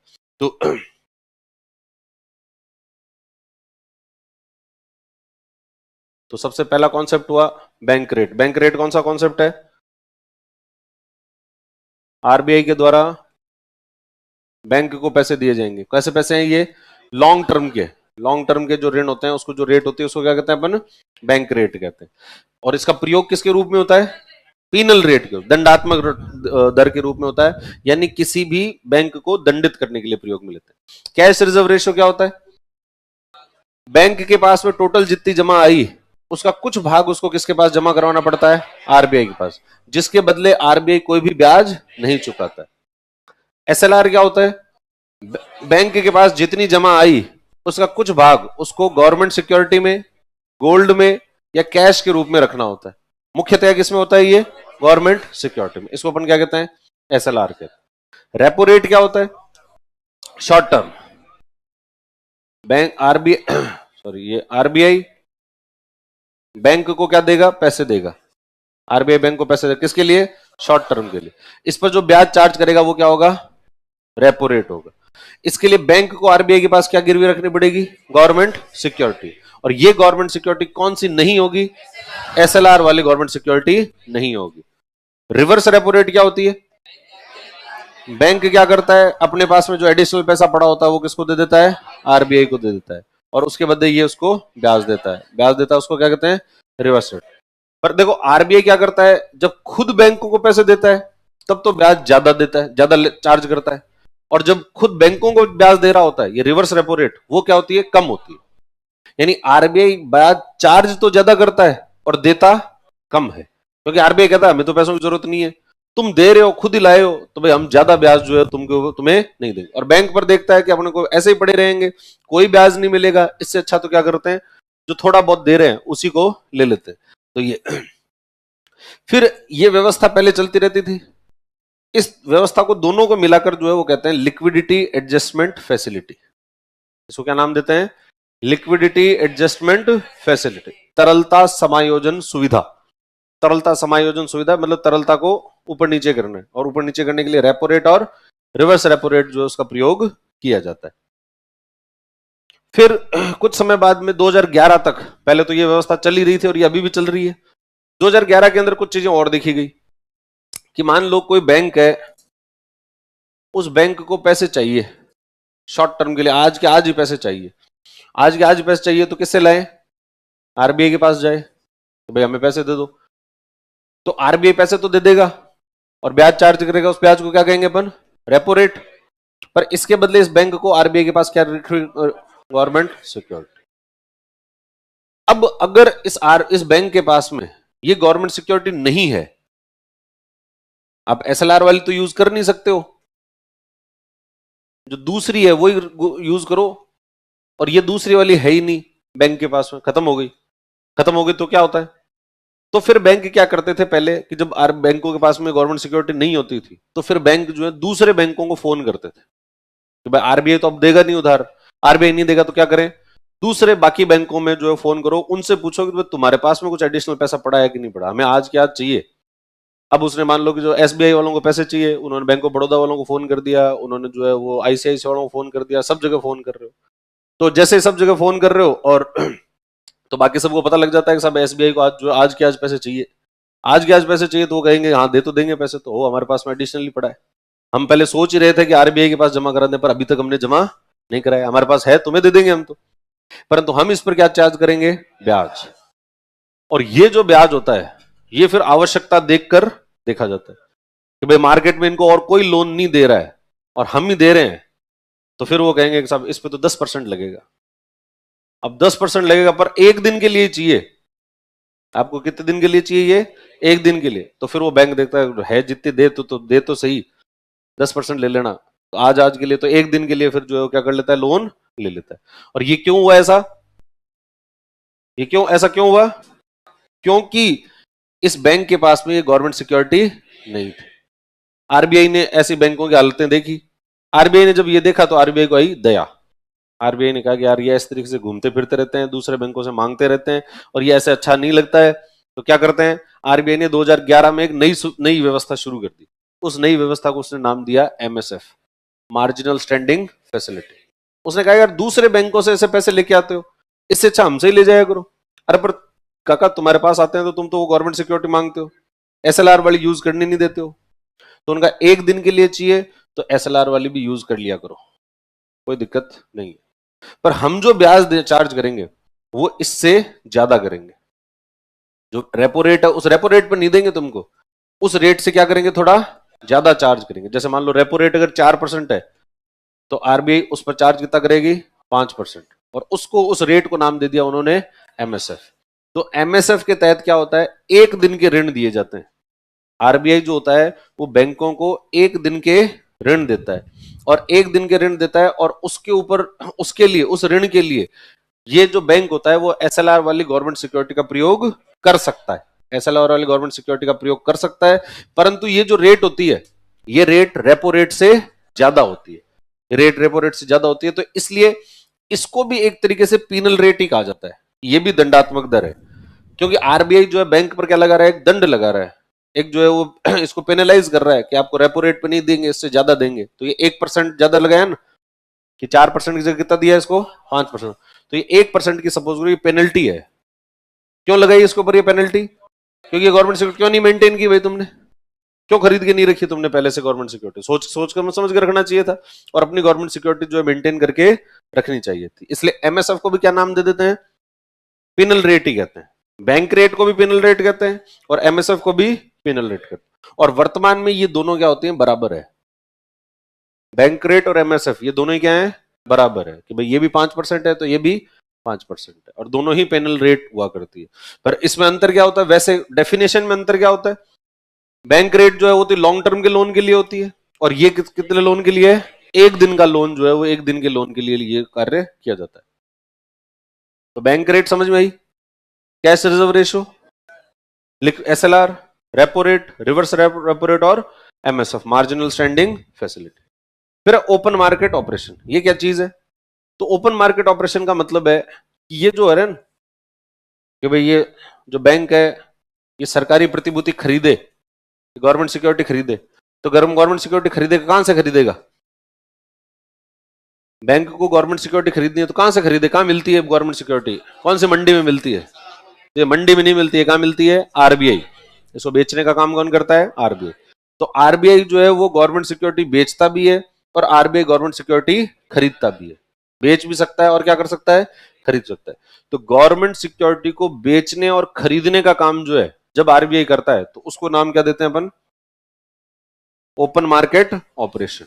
उसको ओपन मार्केट ऑपरेशन कहते हैं। देखो यहां पर तो क्या हो रहा है, गवर्नमेंट सिक्योरिटी गिरवी रखी जा रही है, यहां पर तो उसको गिरवी रखते हैं, और यहां पर क्या उसकी खरीद और बिक्री हो रही है। यहां पर तो आरबीआई जो है उसको गिरवी रखता है, अपने पास में गिरवी रख लेगा, थोड़े समय बाद उसको वापस दे देगा, जबकि यहां पर उसकी खरीद करेगा या फिर उसकी बिक्री करेगा।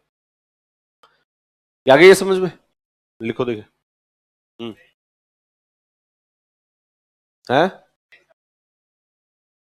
हाँ, तो वही गवर्नमेंट सिक्योरिटी। आरबीआई बैंक देखो, जो भी जितने भी लेन देन है सबके अंदर गवर्नमेंट सिक्योरिटी का लेन देन होता है, मतलब गिरवी आपको गवर्नमेंट सिक्योरिटी रखनी पड़ेगी।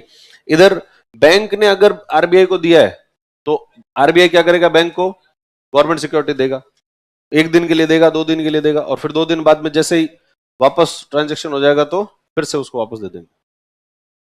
हाँ, क्या कहता है, जितने की गवर्नमेंट सिक्योरिटी जमा कराएंगे उतनी, उसके एक अलग नियम होते हैं, वो अभी और आगे बताएंगे।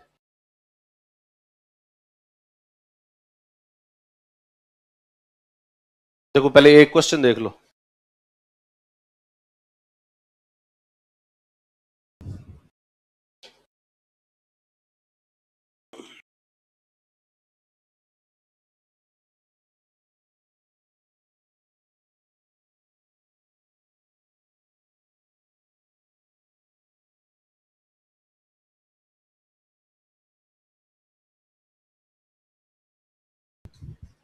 पहले क्वेश्चन करो। हाँ, फैन बंद कर दे, मैं मर जाऊंगा ना फिर यहाँ पे, मैं कैसे काम करूंगा? तुम क्या चाहती हो? हैं? इसको पढ़ो, इसको फैन की तरफ ध्यान मत दो, फैन तो बीच बीच में आ रहा है। हाँ, अरे ये क्वेश्चन करना है अभी, दिख नहीं रहा है क्या? इसको इसको इधर कर दो।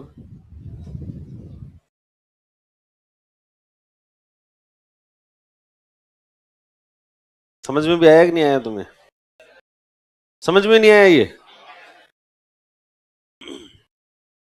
जब भारतीय रिजर्व बैंक सांविधि नकदी अनुपात स्टैट्यूटरी लिक्विडिटी रेशियो को 50 आधार अंक बेसिस पॉइंट कम कर देता है तो निम्नलिखित में से क्या होने की संभावना है? Well, Reserve Bank of India reduces the statutory liquidity ratio by 50 basis point, what of the following is likely to happen? पहले तो प्रश्न क्या है ये समझो। एसएलआर को क्या किया है? कम।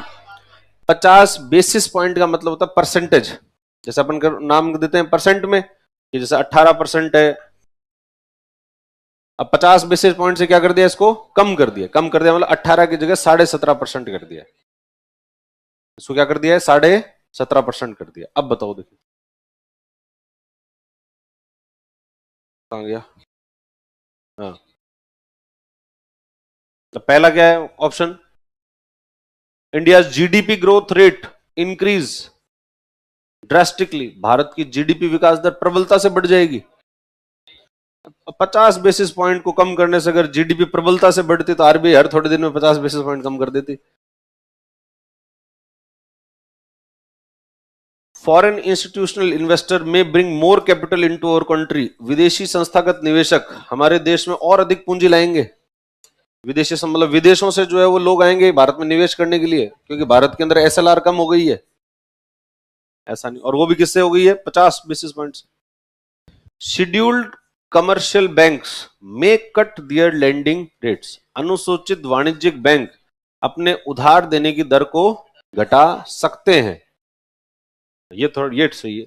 It may drastically reduce liquidity to the banking system, इससे बैंकिंग व्यवस्था की नकदी या लिक्विडिटी में प्रबलता से कमी आएगी। इससे 50 बेसिस पॉइंट से कोई प्रबलता से कमी जो है वो नहीं आएगी। भाई हो क्या रहा है? अपन ने कहा कि पहले जो है वो 18% थी और सपोज करो सीआरआर है 4%, तो इसका मतलब क्या हुआ? आपको सीआरआर के तहत कितने रखने पड़ेंगे? यहाँ पे 100 करोड़ रुपए हैं बैंक के पास में, तो 4 करोड़ यहां रखने पड़ेंगे और 18 करोड़ एसएलआर में रखने पड़ेंगे, और इधर जो है वो कितना देना पड़ेगा? इस तरफ कितने बच गए? 78 करोड़ रुपए। यानी मार्केट में लिक्विडिटी कितनी है? 78 करोड़ की है। अब आरबीआई ने कहा ये 18% की जगह हो गई 17.5%। 18% की जगह कितना कर दिया इसको? 17.5 कर दिया, तो यहां पर कितना बच जाएगा? ये 17.5 करोड़ रखना पड़ेगा, यानी 77.5 करोड़ हो गए। सॉरी 78.5 करोड़ रुपए हो गए। 78.5 करोड़ रुपए जो है इसके पास में है, तो इसके पास में क्या आ गया? थोड़े पैसा ज्यादा है, बैंक के पास पैसा ज्यादा आ गया। अब बैंक के पास पैसा ज्यादा आ गया तो बैंक, हो सकता है कि बैंक क्या कर दे? अपनी ब्याज दर को कम कर दे, क्योंकि बैंक के पास में पैसा क्या देने के लिए ज्यादा है। पर ये हो सकता है, ऐसा होगा ये कोई जरूरी नहीं है, इसलिए शब्द वहां पर कौन सा यूज किया है? अनुसूचित वाणिज्यिक बैंक अपने उधार देने की दर को घटा सकते हैं। दे मे कट दियर लेंडिंग रेट्स, मे शब्द जो है वो इंपॉर्टेंट है कि हाँ हो सकता है। अगर ये ऐसा ही लिखा होगा कि दे विल कट, वो करेंगे ही या उनको करना ही पड़ेगा, तो ऐसा कोई जरूरी नहीं है, करना ही पड़ेगा। हो सकता है कि वो नहीं भी करे। और इससे कि भाई ये जो लास्ट है वो क्या है? इट में drastically reduce the liquidity, drastically reduce हो जाएगी। पहली बात तो लिक्विडिटी इससे क्या होगी? बढ़ेगी। और वो कोई ड्रास्टिकली नहीं होगी, ऐसा नहीं है कि बहुत ज्यादा प्रबलता से खूब ही ज्यादा हो गई, ये मतलब 178 की जगह 1178 करोड़ हो गया, ऐसा नहीं है। थोड़ा बहुत अंतर जो है वो पड़ेगा, सिर्फ थोड़ा बहुत अंतर जो है वो पड़ेगा। तो यहां पर सिर्फ और सिर्फ ये उस कॉन्सेप्ट को पूछना चाहता है कि आपको वो कॉन्सेप्ट समझ में आया हुआ है या नहीं, कि एसएलआर को बढ़ाने या कम करने से जो बाजार की दरें हैं उसके ऊपर क्या असर पड़ता है। अब लिखो, देखें बैंक रेट।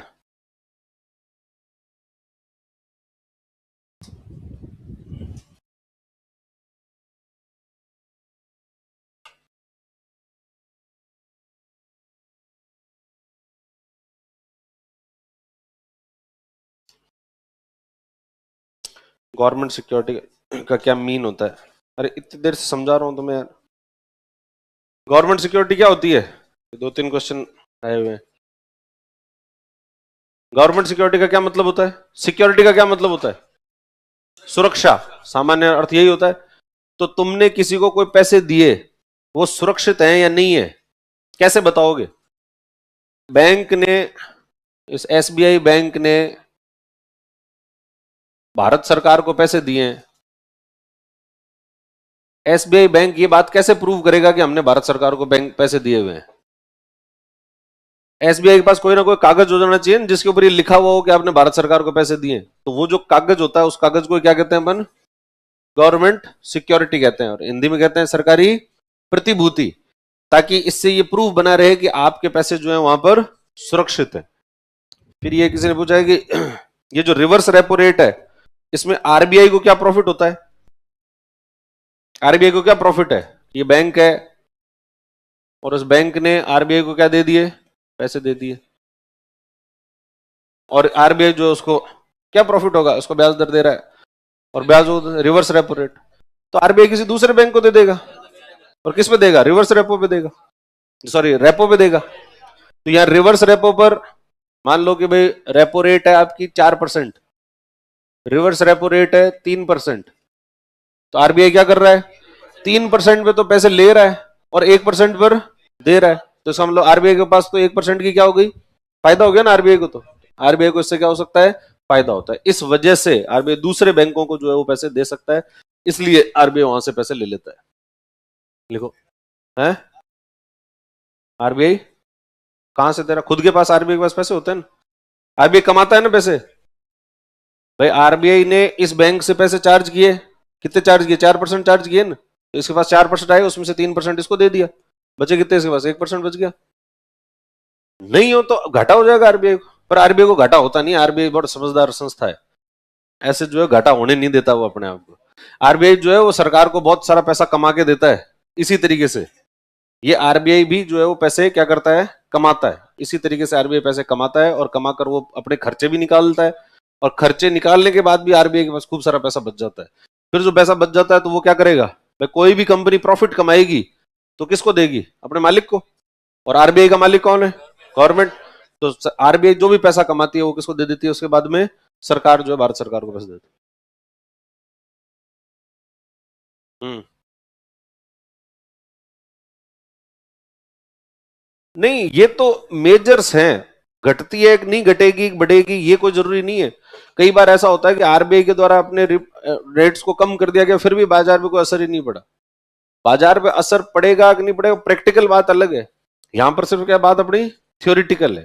थ्योरिटिकली उसके पास में ऐसा टूल है कि वो इससे कम भी कर सकता है और ज्यादा भी कर सकता है। क्यों नहीं बढ़ा? नहीं, ये कोई जरूरी थोड़ी है तो ये बैंक उसको देगा आरबीआई को। क्यों देगा? ऐसा कुछ जबरदस्ती थोड़ी है इस बैंक के साथ में। इस बैंक के पास एडिशनल पैसे पड़े तो देगा ना आरबीआई को। इसके पास में एडिशनल पैसे है ही नहीं। ये तो कह रहा है हमारे तो लोन, भाई साहब हमारे तो मार्केट में इतने लोग हैं, वो अपने इंप्लॉइज को, जैसे इस बैंक को नुकसान हो, भाई आरबीआई तो क्या देगा? 3% रेट दे रहा है ना।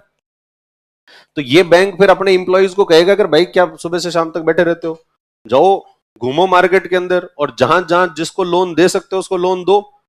ये बैंक अपने इंप्लॉइज पर दबाव बनाएगा कि क्या दो? लोन दो। अपने पास एडिशनल पैसा क्यों पड़ा है? अगर बैंक के पास में लोन देने के लिए एडिशनल मतलब ऐसा पैसा पड़ा है जो कि आपको लोन में जा ही नहीं रहा है, इसका मतलब बैंक क्या हो रहा है? वो ढंग से काम नहीं कर रहा है। इसका अर्थ है कि बैंक अच्छे से काम नहीं कर रहा है। बैंक को तो काम क्या करना है? आरबीआई को उधार देने के लिए थोड़ी बना हुआ है बैंक। बैंक तो किस लिए बना हुआ है? लोगों को देने के लिए। तो ये चांसेस इसके बहुत कम होते हैं कि बैंक इसको दे, परंतु दे सकता है। ऐसा नहीं होता कि हमेशा ही इससे लेकर इधर कर दिया। अब लिखो, देख, बैंक रेट, बैंक दर, वह ब्याज दर जिस पर आरबीआई बैंकों को दीर्घकालिक ऋण प्रदान करता है। इंटरेस्ट रेट एट विच, वह ब्याज दर जिस पर आरबीआई बैंकों को दीर्घकालिक ऋण प्रदान करता है। वह ब्याज दर जिस पर आरबीआई बैंकों को दीर्घकालिक ऋण प्रदान करता है। Interest rate at which RBI provides long term loans to banks.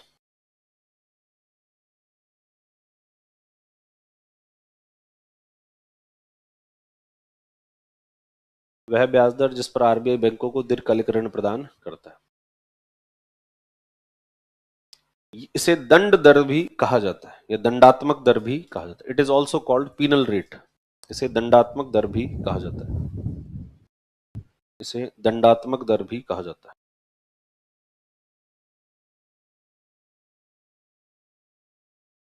It is also called penal rate. वर्तमान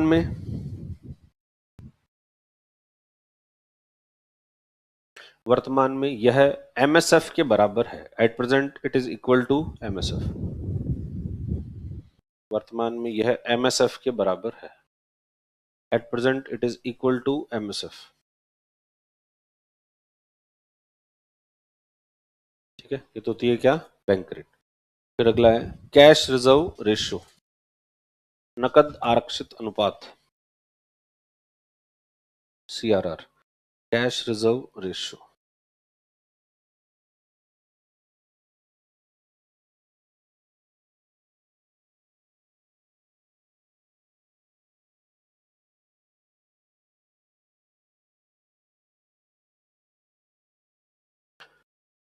सभी बैंकों को,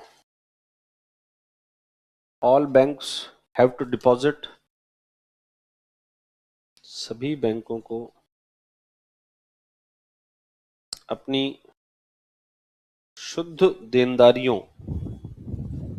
या ब्रैकेट में लिख लो जमाओं, all banks have to deposit a certain percentage of their net liabilities. सभी बैंकों को अपनी शुद्ध देनदारियों का एक निश्चित प्रतिशत, शुद्ध देनदारियों का मतलब है जमाएं, ब्रैकेट में लिख लेना जमाएं।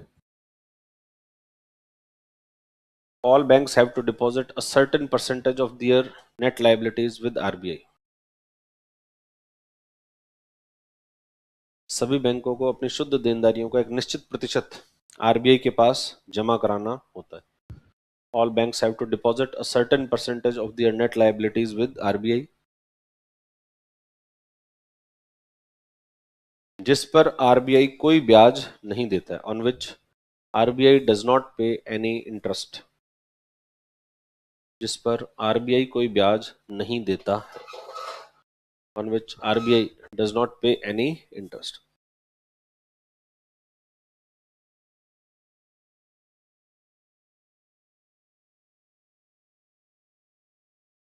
जिस पर आरबीआई कोई ब्याज नहीं देता है। ठीक है, ये कौन सा होता है, सीआरआर। फिर अगला है एसएलआर,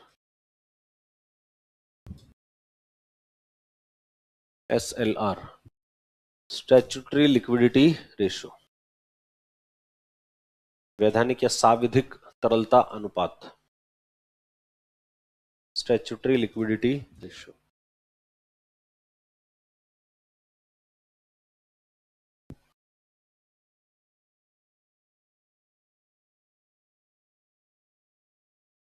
सभी बैंकों को अपनी शुद्ध देनदारियों का एक निश्चित प्रतिशत, all banks have to keep certain percentage of their net liabilities. सभी बैंकों को अपनी शुद्ध देनदारियों का एक निश्चित प्रतिशत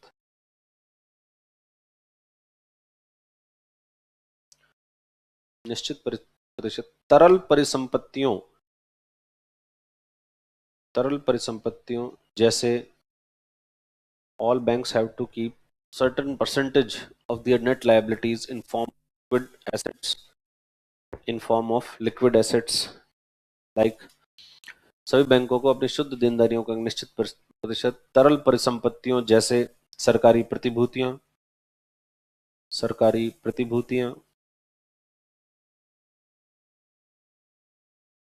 स्वर्ण, नकद आदि के रूप में रखना होता है। All banks have to keep certain percentage of their net liabilities in form of liquid assets such as government security, gold, cash, etc. सभी बैंकों को अपनी देनदारियों का एक निश्चित प्रतिशत तरल परिसंपत्तियों जैसे सरकारी परिसंपत्तियां, स्वर्ण, नकद आदि के रूप में रखना होता है। सामान्यतया यह सरकारी प्रतिभूतियां होती है। Generally it is government securities. सामान्यतया यह सरकारी प्रतिभूतियां होती है। Generally it is government securities. सामान्यतया यह सरकारी प्रतिभूतियां होती है।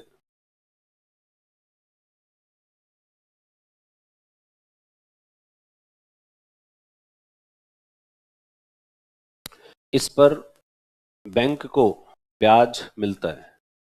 Banks get interest on it. इस पर बैंक को ब्याज मिलता है। Banks get interest on it. इस पर बैंक को ब्याज मिलता है। Banks get interest on it. इस पर बैंक को ब्याज मिलता है। Banks get interest on it. ठीक है, तो ये तो क्या हो गई? एसएलआर। एसएलआर के बाद में लिखो रेपो रेट। रेपो रेट ये नहीं लिखना, मैं जो लिखवा रहा हूँ वही लिखना है। वर्तमान में तो ये क्या चेंज होती रहती है, हर 2 महीने में चीजें जो है चेंज हो जाती है। ये रेट वर्तमान वाली ऐसे नहीं लिखनी है। रेपो रेट वह ब्याज दर जिस पर आरबीआई बैंकों को अल्पकालिक ऋण उपलब्ध करवाता है। The interest rate at which RBI provides short-term loans to banks. वह ब्याज दर जिस पर आरबीआई बैंकों को अल्पकालिक ऋण उपलब्ध करवाता है। The interest rate at which RBI provides short-term loans to banks. वह ब्याज दर जिस पर आरबीआई बैंकों को अल्पकालिक ऋण उपलब्ध करवाता है। ब्रैकेट में लिख लो 1 दिन से 28 दिन के बीच। From 1 day to 28 days। 1 दिन से 28 दिन के बीच।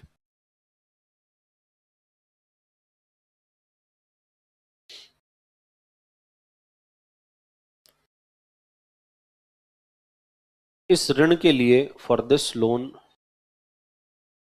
इस ऋण के लिए सरकारी प्रतिभूतियों को गिरवी रखना पड़ता है। For this loan government securities have to be mortgaged. इस ऋण के लिए सरकारी प्रतिभूतियों को गिरवी रखना होता है। For this loan government securities have to be mortgaged. गिरवी रखना होता है। परंतु सरकारी परिसंपत्तियों को गिरवी रखना पड़ता है। Government securities have to be mortgaged. परंतु एसएलआर वाली सरकारी प्रतिभूतियों का प्रयोग नहीं किया जा सकता है। But government securities of SLR can not be used. परंतु एसएलआर वाली सरकारी प्रतिभूतियों का प्रयोग नहीं किया जा सकता है। इसको अंडरलाइन कर लेना, नहीं। एसएलआर वाली सरकारी प्रतिभूतियों का प्रयोग नहीं किया जा सकता है।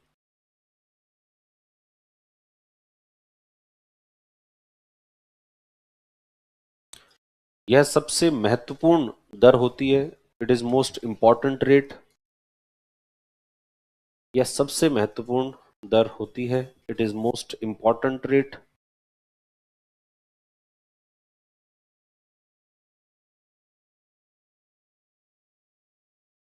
सबसे महत्वपूर्ण दर होती है। इसे पॉलिसी रेट या बेंचमार्क रेट भी कहा जाता है। It is also called policy rate और बेंचमार्क रेट।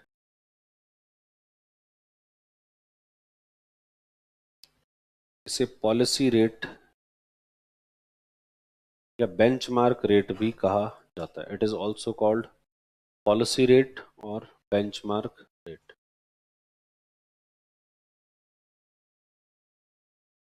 इसे पॉलिसी रेट या बेंचमार्क रेट भी कहा जाता है। ठीक है, ये होती है कौन सी? Repo rate. तो सबसे इंपॉर्टेंट रेट कौन सी होती है? रेपो रेट होती है। यही पॉलिसी रेट होती है। पॉलिसी रेट मतलब ये जब जारी होती है ना, ये सारी रेट्स, तो ये जारी होती है हर 2 महीने में, जो है वो आरबीआई के गवर्नर के द्वारा एक प्रेस कॉन्फ्रेंस की जाती है और उसमें जारी करते हैं। तब ये उसको नाम देते हैं कि मॉनेटरी पॉलिसी आज जो है रिव्यू हुई है। तो मौद्रिक नीति जब जारी की जाती है तो मौद्रिक नीति में क्या जारी होती है? ये सारी रेट्स जारी होती है। पर जैसे अब सारी रेट है, तो अब मान लो कोई आदमी बिल्कुल ठाला बैठा है, तो वो आदमी तो सारी रेट देखेगा। अगर बैंक रेट कितनी हुई, सीआरआर कितना है, एसएलआर कितना है, रिवर्स रेपो कितना हुआ, रेपो कितना हुआ, सब चीजें देखेगा। पर जो लोग बहुत ज्यादा जल्दी में और उनको ये पता भी लगाना हो कि अरे यार वो क्या हुआ, आज मॉनेटरी पॉलिसी का रिव्यू हुआ था, क्या हुआ, आरबीआई ने आज क्या किया है, तो ज्यादा जल्दी में हो तो वो क्या कहेगा कि अरे बाकी सब मत बताओ कि क्या किया क्या नहीं किया, इतना मेरे पास टाइम नहीं है, तुम तो एक बता दो रेपो रेट का क्या हुआ है। तो रेपो रेट का बता देगा कि भाई रेपो रेट ज्यादा बढ़ गई है। तो रेपो रेट बढ़ गई है तो अगला व्यक्ति समझ जाएगा अच्छा मतलब आरबीआई क्या करना चाहता है। और अगर उसने कह दिया कि रेपो रेट कम हो गई है तो मतलब अगला व्यक्ति समझ जाएगा कि आरबीआई की मॉनेटरी पॉलिसी क्या है। सारे के ऊपर ध्यान देने की जरूरत नहीं है, सिर्फ और सिर्फ किस पर ध्यान देगा व्यक्ति? Repo rate. तो इसलिए उसको क्या नाम दिया जाता है? पॉलिसी रेट या बेंचमार्क रेट जो है वो कहा जाता है। और इसी से बाकी सारी रेट्स जो है निर्धारित हो जाती है। तो सब पर अलग अलग ध्यान देने के बजाय लोग जो है किसके ऊपर ध्यान देते हैं? रेपो रेट के ऊपर ध्यान दिया करते हैं। फिर होती है reverse repo rate. Reverse repo rate, the interest rate at which banks deposit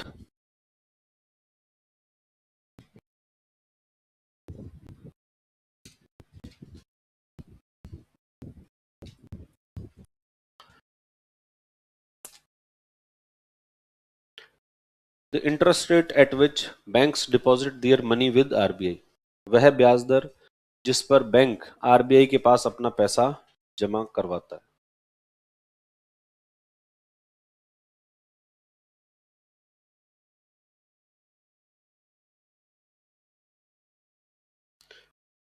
reverse repo rate, वह ब्याज दर जिस पर बैंक आरबीआई के पास अपना पैसा जमा करवाता है। The interest rate at which banks deposit their money with RBI.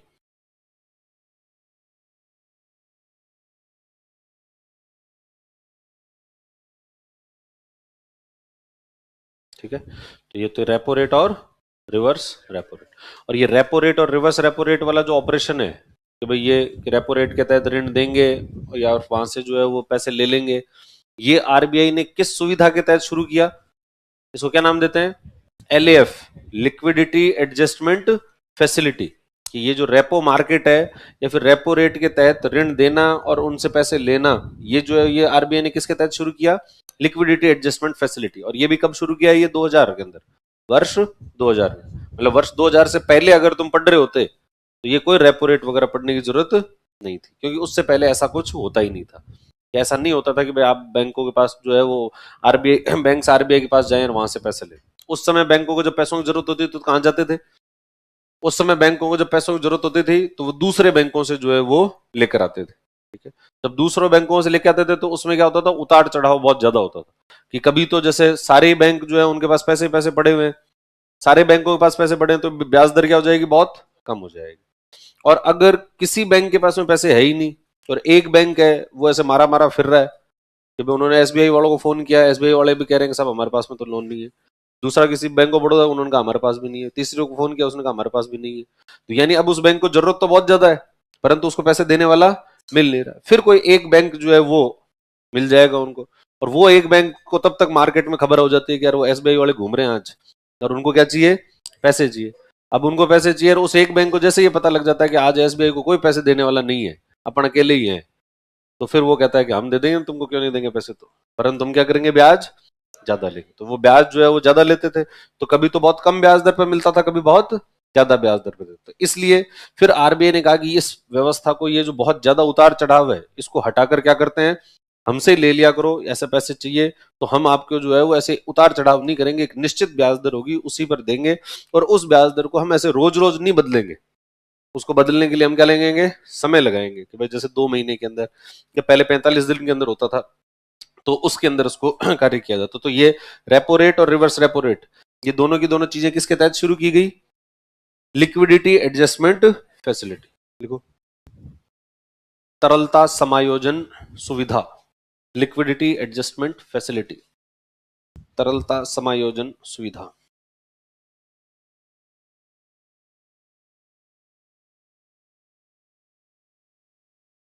तरलता समायोजन सुविधा, लिक्विडिटी इंग्लिश में भी लिखना है, liquidity adjustment facility, liquidity adjustment facility, LAF, तरलता समायोजन सुविधा। इसकी शुरुआत वर्ष 2000 में की गई। It was started in year 2000। इसकी शुरुआत वर्ष 2000 में की गई। It was started in year 2000।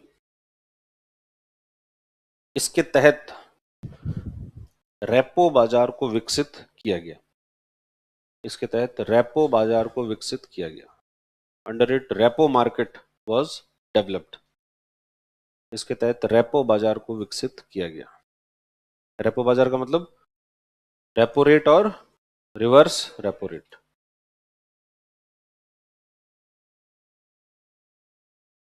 Repo का वैसे मतलब होता है रीपरचेज रेट, तो उसी चीज को, प्रतिभूति को वापस खरीद लेना या फिर उसको वापस ले लेना, जो उसको क्या कहते हैं, रीपरचेज रेट। खैर उसमें जाने की जरूरत नहीं है, तो रेपो रेट उसको कहते हैं। तो ये कौन सी, तरलता समायोजन सुविधा। ये कब कब ये मतलब ये रेपो रिवर्स रेपो कब शुरू हुए हैं, ये वर्ष 2000 के अंदर। फिर अगला लिखो MSF, मार्जिनल स्टैंडिंग फैसिलिटी, सीमांत स्थायी सुविधा, सीमांत स्थायी सुविधा, मार्जिनल स्टैंडिंग फैसिलिटी।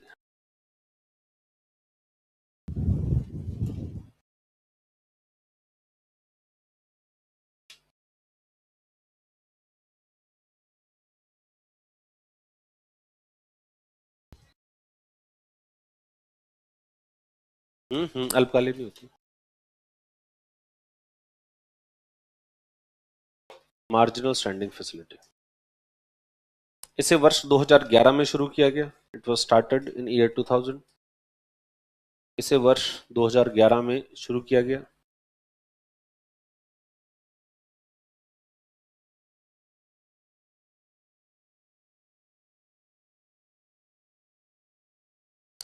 इसके तहत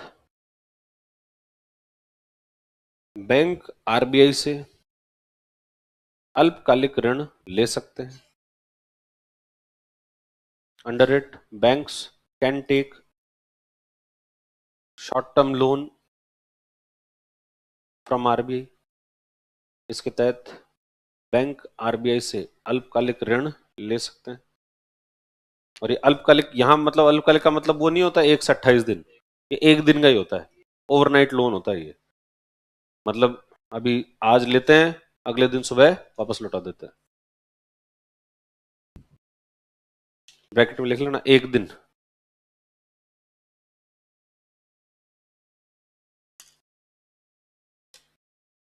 इसके लिए SLR वाली प्रतिभूतियों का प्रयोग भी किया जा सकता है। For this purpose even securities of SLR can also be used. इसके लिए SLR वाली प्रतिभूतियों का प्रयोग किया जा सकता है।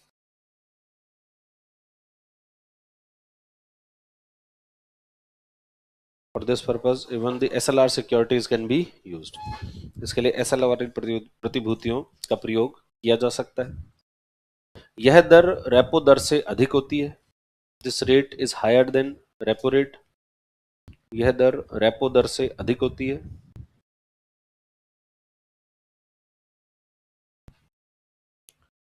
This rate is higher than repo rate. यह दर रेपो रेट से अधिक होती है। इसे दंडात्मक दर भी कहा जाता है। It is also called penal rate, इसे दंडात्मक दर भी कहा जाता है।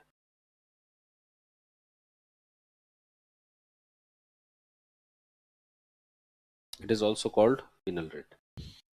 और ये जो एमएसएफ के तहत जो लोन लेते हैं वो लोन कितने होते हैं? वो 1 करोड़ रुपए से कम के लोन तो ले नहीं सकते आप। आपको 1 करोड़ और उसके गुणांक के अंदर क्या लेने हैं? ऋण ले सकते हो। आरबीआई से ले सकते हो तो कितने लोगे? 1 करोड़ और उसके गुणांक में। ऐसा नहीं है कि आप कहोगे तो आरबीआई के पास कोई 1.5 करोड़ रुपए दे दो, तो आरबीआई कहेगा नहीं 1.5 करोड़ नहीं होते, या तो 1 करोड़ लो या फिर 2 करोड़ लो। अब वो कहेगा साहब हमको 2 करोड़ की जरूरत नहीं है, हाँ तो नहीं होगी भले, इसीलिए तो पेनल्टी है ये। इसीलिए तो ये एक पेनल्टी है कि आपको अब जरूरत भले 1.5 करोड़ की है पर आपको लेना कितना पड़ेगा? 2 करोड़, यानी ब्याज आपको 2 करोड़ भी चुकाना पड़ेगा। और ऐसी पेनल्टी क्यों लगा रहा है आरबीआई उस बैंक के ऊपर? ताकि आगे से वो ध्यान रखे कि एडिशनल गवर्नमेंट सिक्योरिटी आपके पास होनी चाहिए। ऐसे नहीं है कि सारी की सारी गवर्नमेंट सिक्योरिटीज को आपने गिरवी रख दिया और उसको जो है मार्केट में बेच दिया।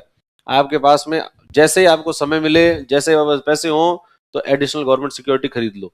तो गवर्नमेंट सिक्योरिटी आपके पास होनी चाहिए, और अगर नहीं हो रही है तो इसका मतलब वो क्या लगाएगा आपके ऊपर?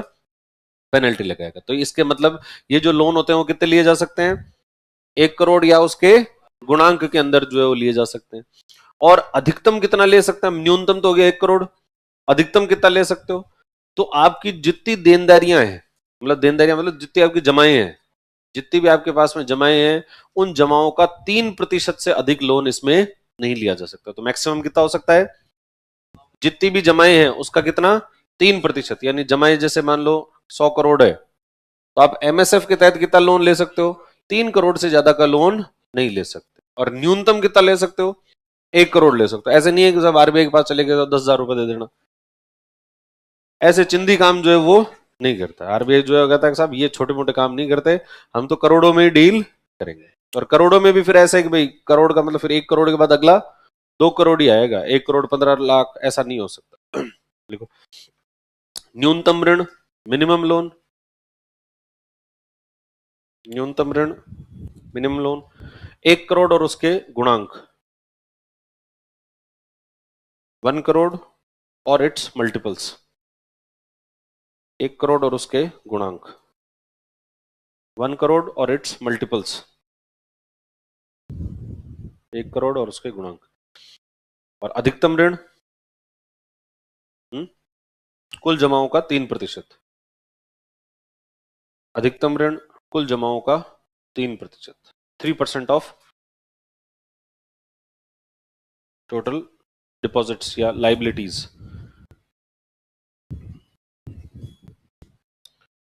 ये होती है कौन सी व्यवस्था? एमएसएफ। एमएसएफ के बाद अगला होता है ओपन मार्केट ऑपरेशंस। खुले बाजार की प्रक्रिया या खुले बाजार की परिचालन, खुला बाजार परिचालन, open market operations.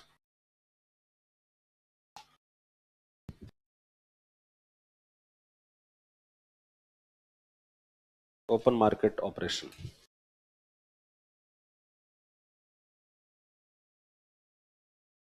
Open market operation, इसके तहत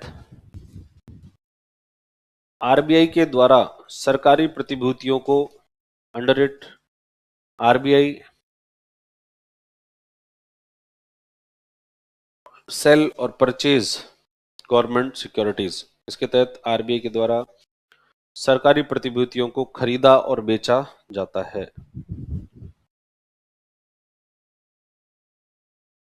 अंडर इट आरबीआई सेल और परचेज गवर्नमेंट सिक्योरिटीज, सरकारी प्रतिभूतियों को खरीदा और बेचा जाता है। गवर्नमेंट सेल और परचेज, गवर्नमेंट सेल और purchase government securities, RBI sell और परचेज गवर्नमेंट सिक्योरिटीज, सरकारी प्रतिभूतियों को खरीदा और बेचा जाता है। यह रेपो बाजार से भिन्न है। It is different from repo market.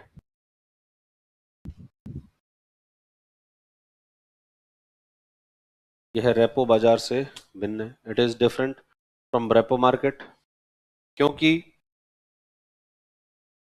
Repo बाजार में, बिकॉज इन रेपो मार्केट, क्योंकि रेपो बाजार में सरकारी प्रतिभूतियों को गिरवी रखा जाता है, because in repo market government securities are मॉर्टगेज्ड,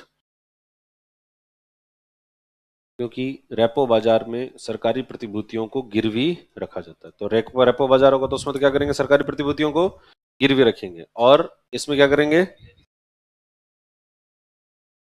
अब है लास्ट जो इसमें LTRO, लॉन्ग टर्म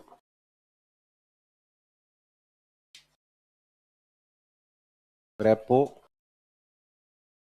ऑपरेशंस। ये क्या होता है LTRO? तो देखो, इसका वैसे सामान्यतया प्रयोग नहीं होता है, इसका प्रयोग जो है उस पहली बार किया गया कोरोना के काल में। LTRO का प्रयोग किसके तहत किसमें किया गया, कोरोना का जो पीरियड था उस कोरोना पीरियड के अंदर, कि जब ये कोरोना का लॉकडाउन लग गया, तो लॉकडाउन लगा तो उसका जो बड़ा दबाव आ गया बैंकों के ऊपर, क्योंकि जैसे मान लो जितने भी बिजनेस के संस्थान थे वो सारे बंद हो गए। अब बंद हो गए तो उनके पास कमाई बंद हो गई, कमाई बंद हो गई तो उन्होंने बैंकों से लोन ले रखा है, तो लोन ले रखा है तो उसकी किस्त चुकानी है, पर अब आप वो किस्त नहीं चुका सकते हो। क्यों नहीं किस्त चुका सकते, क्योंकि आपके पास कमाई नहीं हो रही। पहले तो कमाई हो रही थी, तो लगातार जो आप अपने लोन भी पे कर रहे थे, पर अब जब कमाई नहीं हो रही तो लोन नहीं पे कर सकते। इधर बैंक RBI ने या सरकार ने ये भी कह दिया कि भाई आपको छूट दे दी कि आपको इतनी जल्दी देने की जरूरत नहीं है, 6 महीने बाद में चुका देना, कोई बड़ी बात नहीं। पर अब ऐसा कह तो दिया, पर बैंकों के ऊपर तो इसके कारण बहुत बड़ा दबाव आ गया। भाई बैंक जो है, उन बैंकों के पास पैसा जमाकर्ताओं का था, और बैंकों ने ये पैसा किसको दे दिया था, लोन में दिया। उनको ये लगा था कि लोन से किस्त आती रहेगी लोन की, और ये लोग कभी कभी आएंगे तो इनको भी पैसे दे देंगे। अब मांगने वाले तो हमेशा ही वहीं पर तैयार है, और कोरोना के तहत जो है वो ये जमा करता तो अपने पैसे लगातार निकालते जा रहे हैं, क्योंकि इनको जरूरतें पड़ रही है और दूसरे इनका कमाई का साधन नहीं है। तो ये तो इधर से निकाल रहे हैं, पर इधर से ये सप्लाई आ नहीं रही है, तो इसका मतलब बैंकों पे क्या आ गया, बहुत बड़ा दबाव। जब ये बैंकों पे दबाव आया तो फिर RBI ने बैंकों के लिए एक विशेष सुविधा की, और उस विशेष सुविधा को क्या कहा गया, LTRO। उस LTRO के तहत क्या किया गया, तो RBI ने बैंकों को ऋण दिया।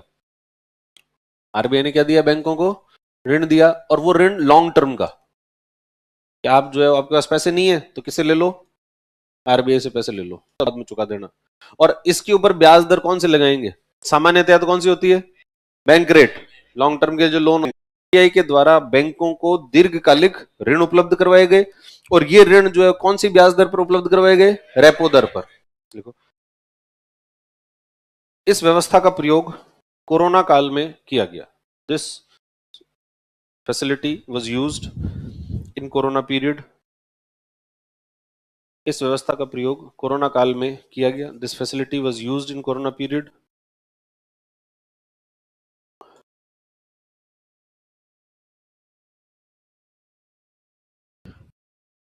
RBI के द्वारा बैंकों को दीर्घकालिक ऋण उपलब्ध करवाए गए। RBI provided long term loans to banks. RBI के द्वारा बैंकों को दीर्घकालिक ऋण उपलब्ध करवाए गए। RBI provided long term loans to banks. Long term का मतलब है 1 साल से 3 साल तक, ब्रैकेट में लिख लो ना, 1 साल से 3 साल। RBI के द्वारा बैंकों को दीर्घकालिक ऋण उपलब्ध करवाए गए। इस पर ब्याज दर रेपो दर थी। On it, the interest rate was repo rate. इस पर ब्याज दर रेपो दर।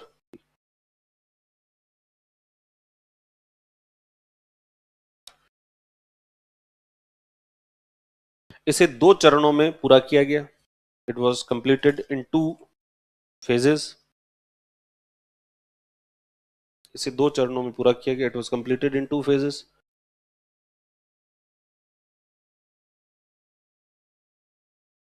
कुल 1.5 लाख करोड़ रुपए का ऋण दिया गया। Total loan of 1.5 lakh crore was given. कुल 1.5 लाख करोड़ रुपए का ऋण दिया गया।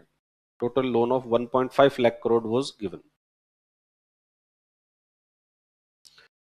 कुल 1.5 लाख करोड़ रुपए का ऋण दिया गया। Total loan of 1.5 lakh crore was given. यह है क्या, LTRO। LTRO का प्रयोग कहां पर हुआ, कोरोना पीरियड के तहत दीर्घकाल के ऋण दे दिए कम ब्याज दर के ऊपर। अब ये कुछ एक पूछा है कि ये जो ऑनलाइन किसी ने पूछा कि ये सिक्के होते हैं, तो जैसे कहा था गुरुवार को आपने बताया था कि छोटे सिक्के नहीं रख सकते, तो उसकी निश्चित मात्रा क्या होती है, ये निश्चित मात्रा तुम्हें पता नहीं करनी है, ठीक है। और किसी भी मुद्रा की लीगल वैलिडिटी समाप्त करने से पहले आरबीआई से अनुमति ली जाती है या सरकार स्वयं किसी से पूछे बिना कर सकती है? बताओ। देखिए सत्येंद्र सिंह ने पूछा है कि किसी भी मुद्रा की लीगल वैलिडिटी, कि वो लीगल टेंडर है कि नहीं है, इससे वो लीगल टेंडर खत्म करना हो तो क्या आरबीआई की अनुमति लेनी आवश्यक है या सरकार अपनी मर्जी से कर सकती है? पूछना पड़ेगा सरकार को। मोदी जी ने पूछा था, मोदी जी ने तो अपने कैबिनेट के मिनिस्टर से भी नहीं पूछा, आरबीआई तो बहुत दूर की बात है। तो वैसे सामान्यतया होना ये चाहिए कि ऐसे कार्य करने से पहले आरबीआई से चर्चा की जाए। अनुमति लेने की तो आवश्यकता नहीं है, पर चर्चा करनी जरूरी होती है। पर कुछ परिस्थितियां ऐसी भी देखी गई है जहां पर आरबीआई से ऐसी कोई चर्चा नहीं की गई और सरकार ने अपने स्तर पर निर्णय ले लिया। बाद में आरबीआई के ऊपर छोड़ दिया कि अब तो मैनेज करते रहो इसको, निर्णय तो हमने ले लिया, तो बाद में आरबीआई पे छोड़ दिया जाएगा। तो ऐसा कोई जो है वो रिक्वायरमेंट है नहीं। चलो आज के लिए जो है वो इतना ही करेंगे, बाकी फिर जो है वो नेक्स्ट क्लास में।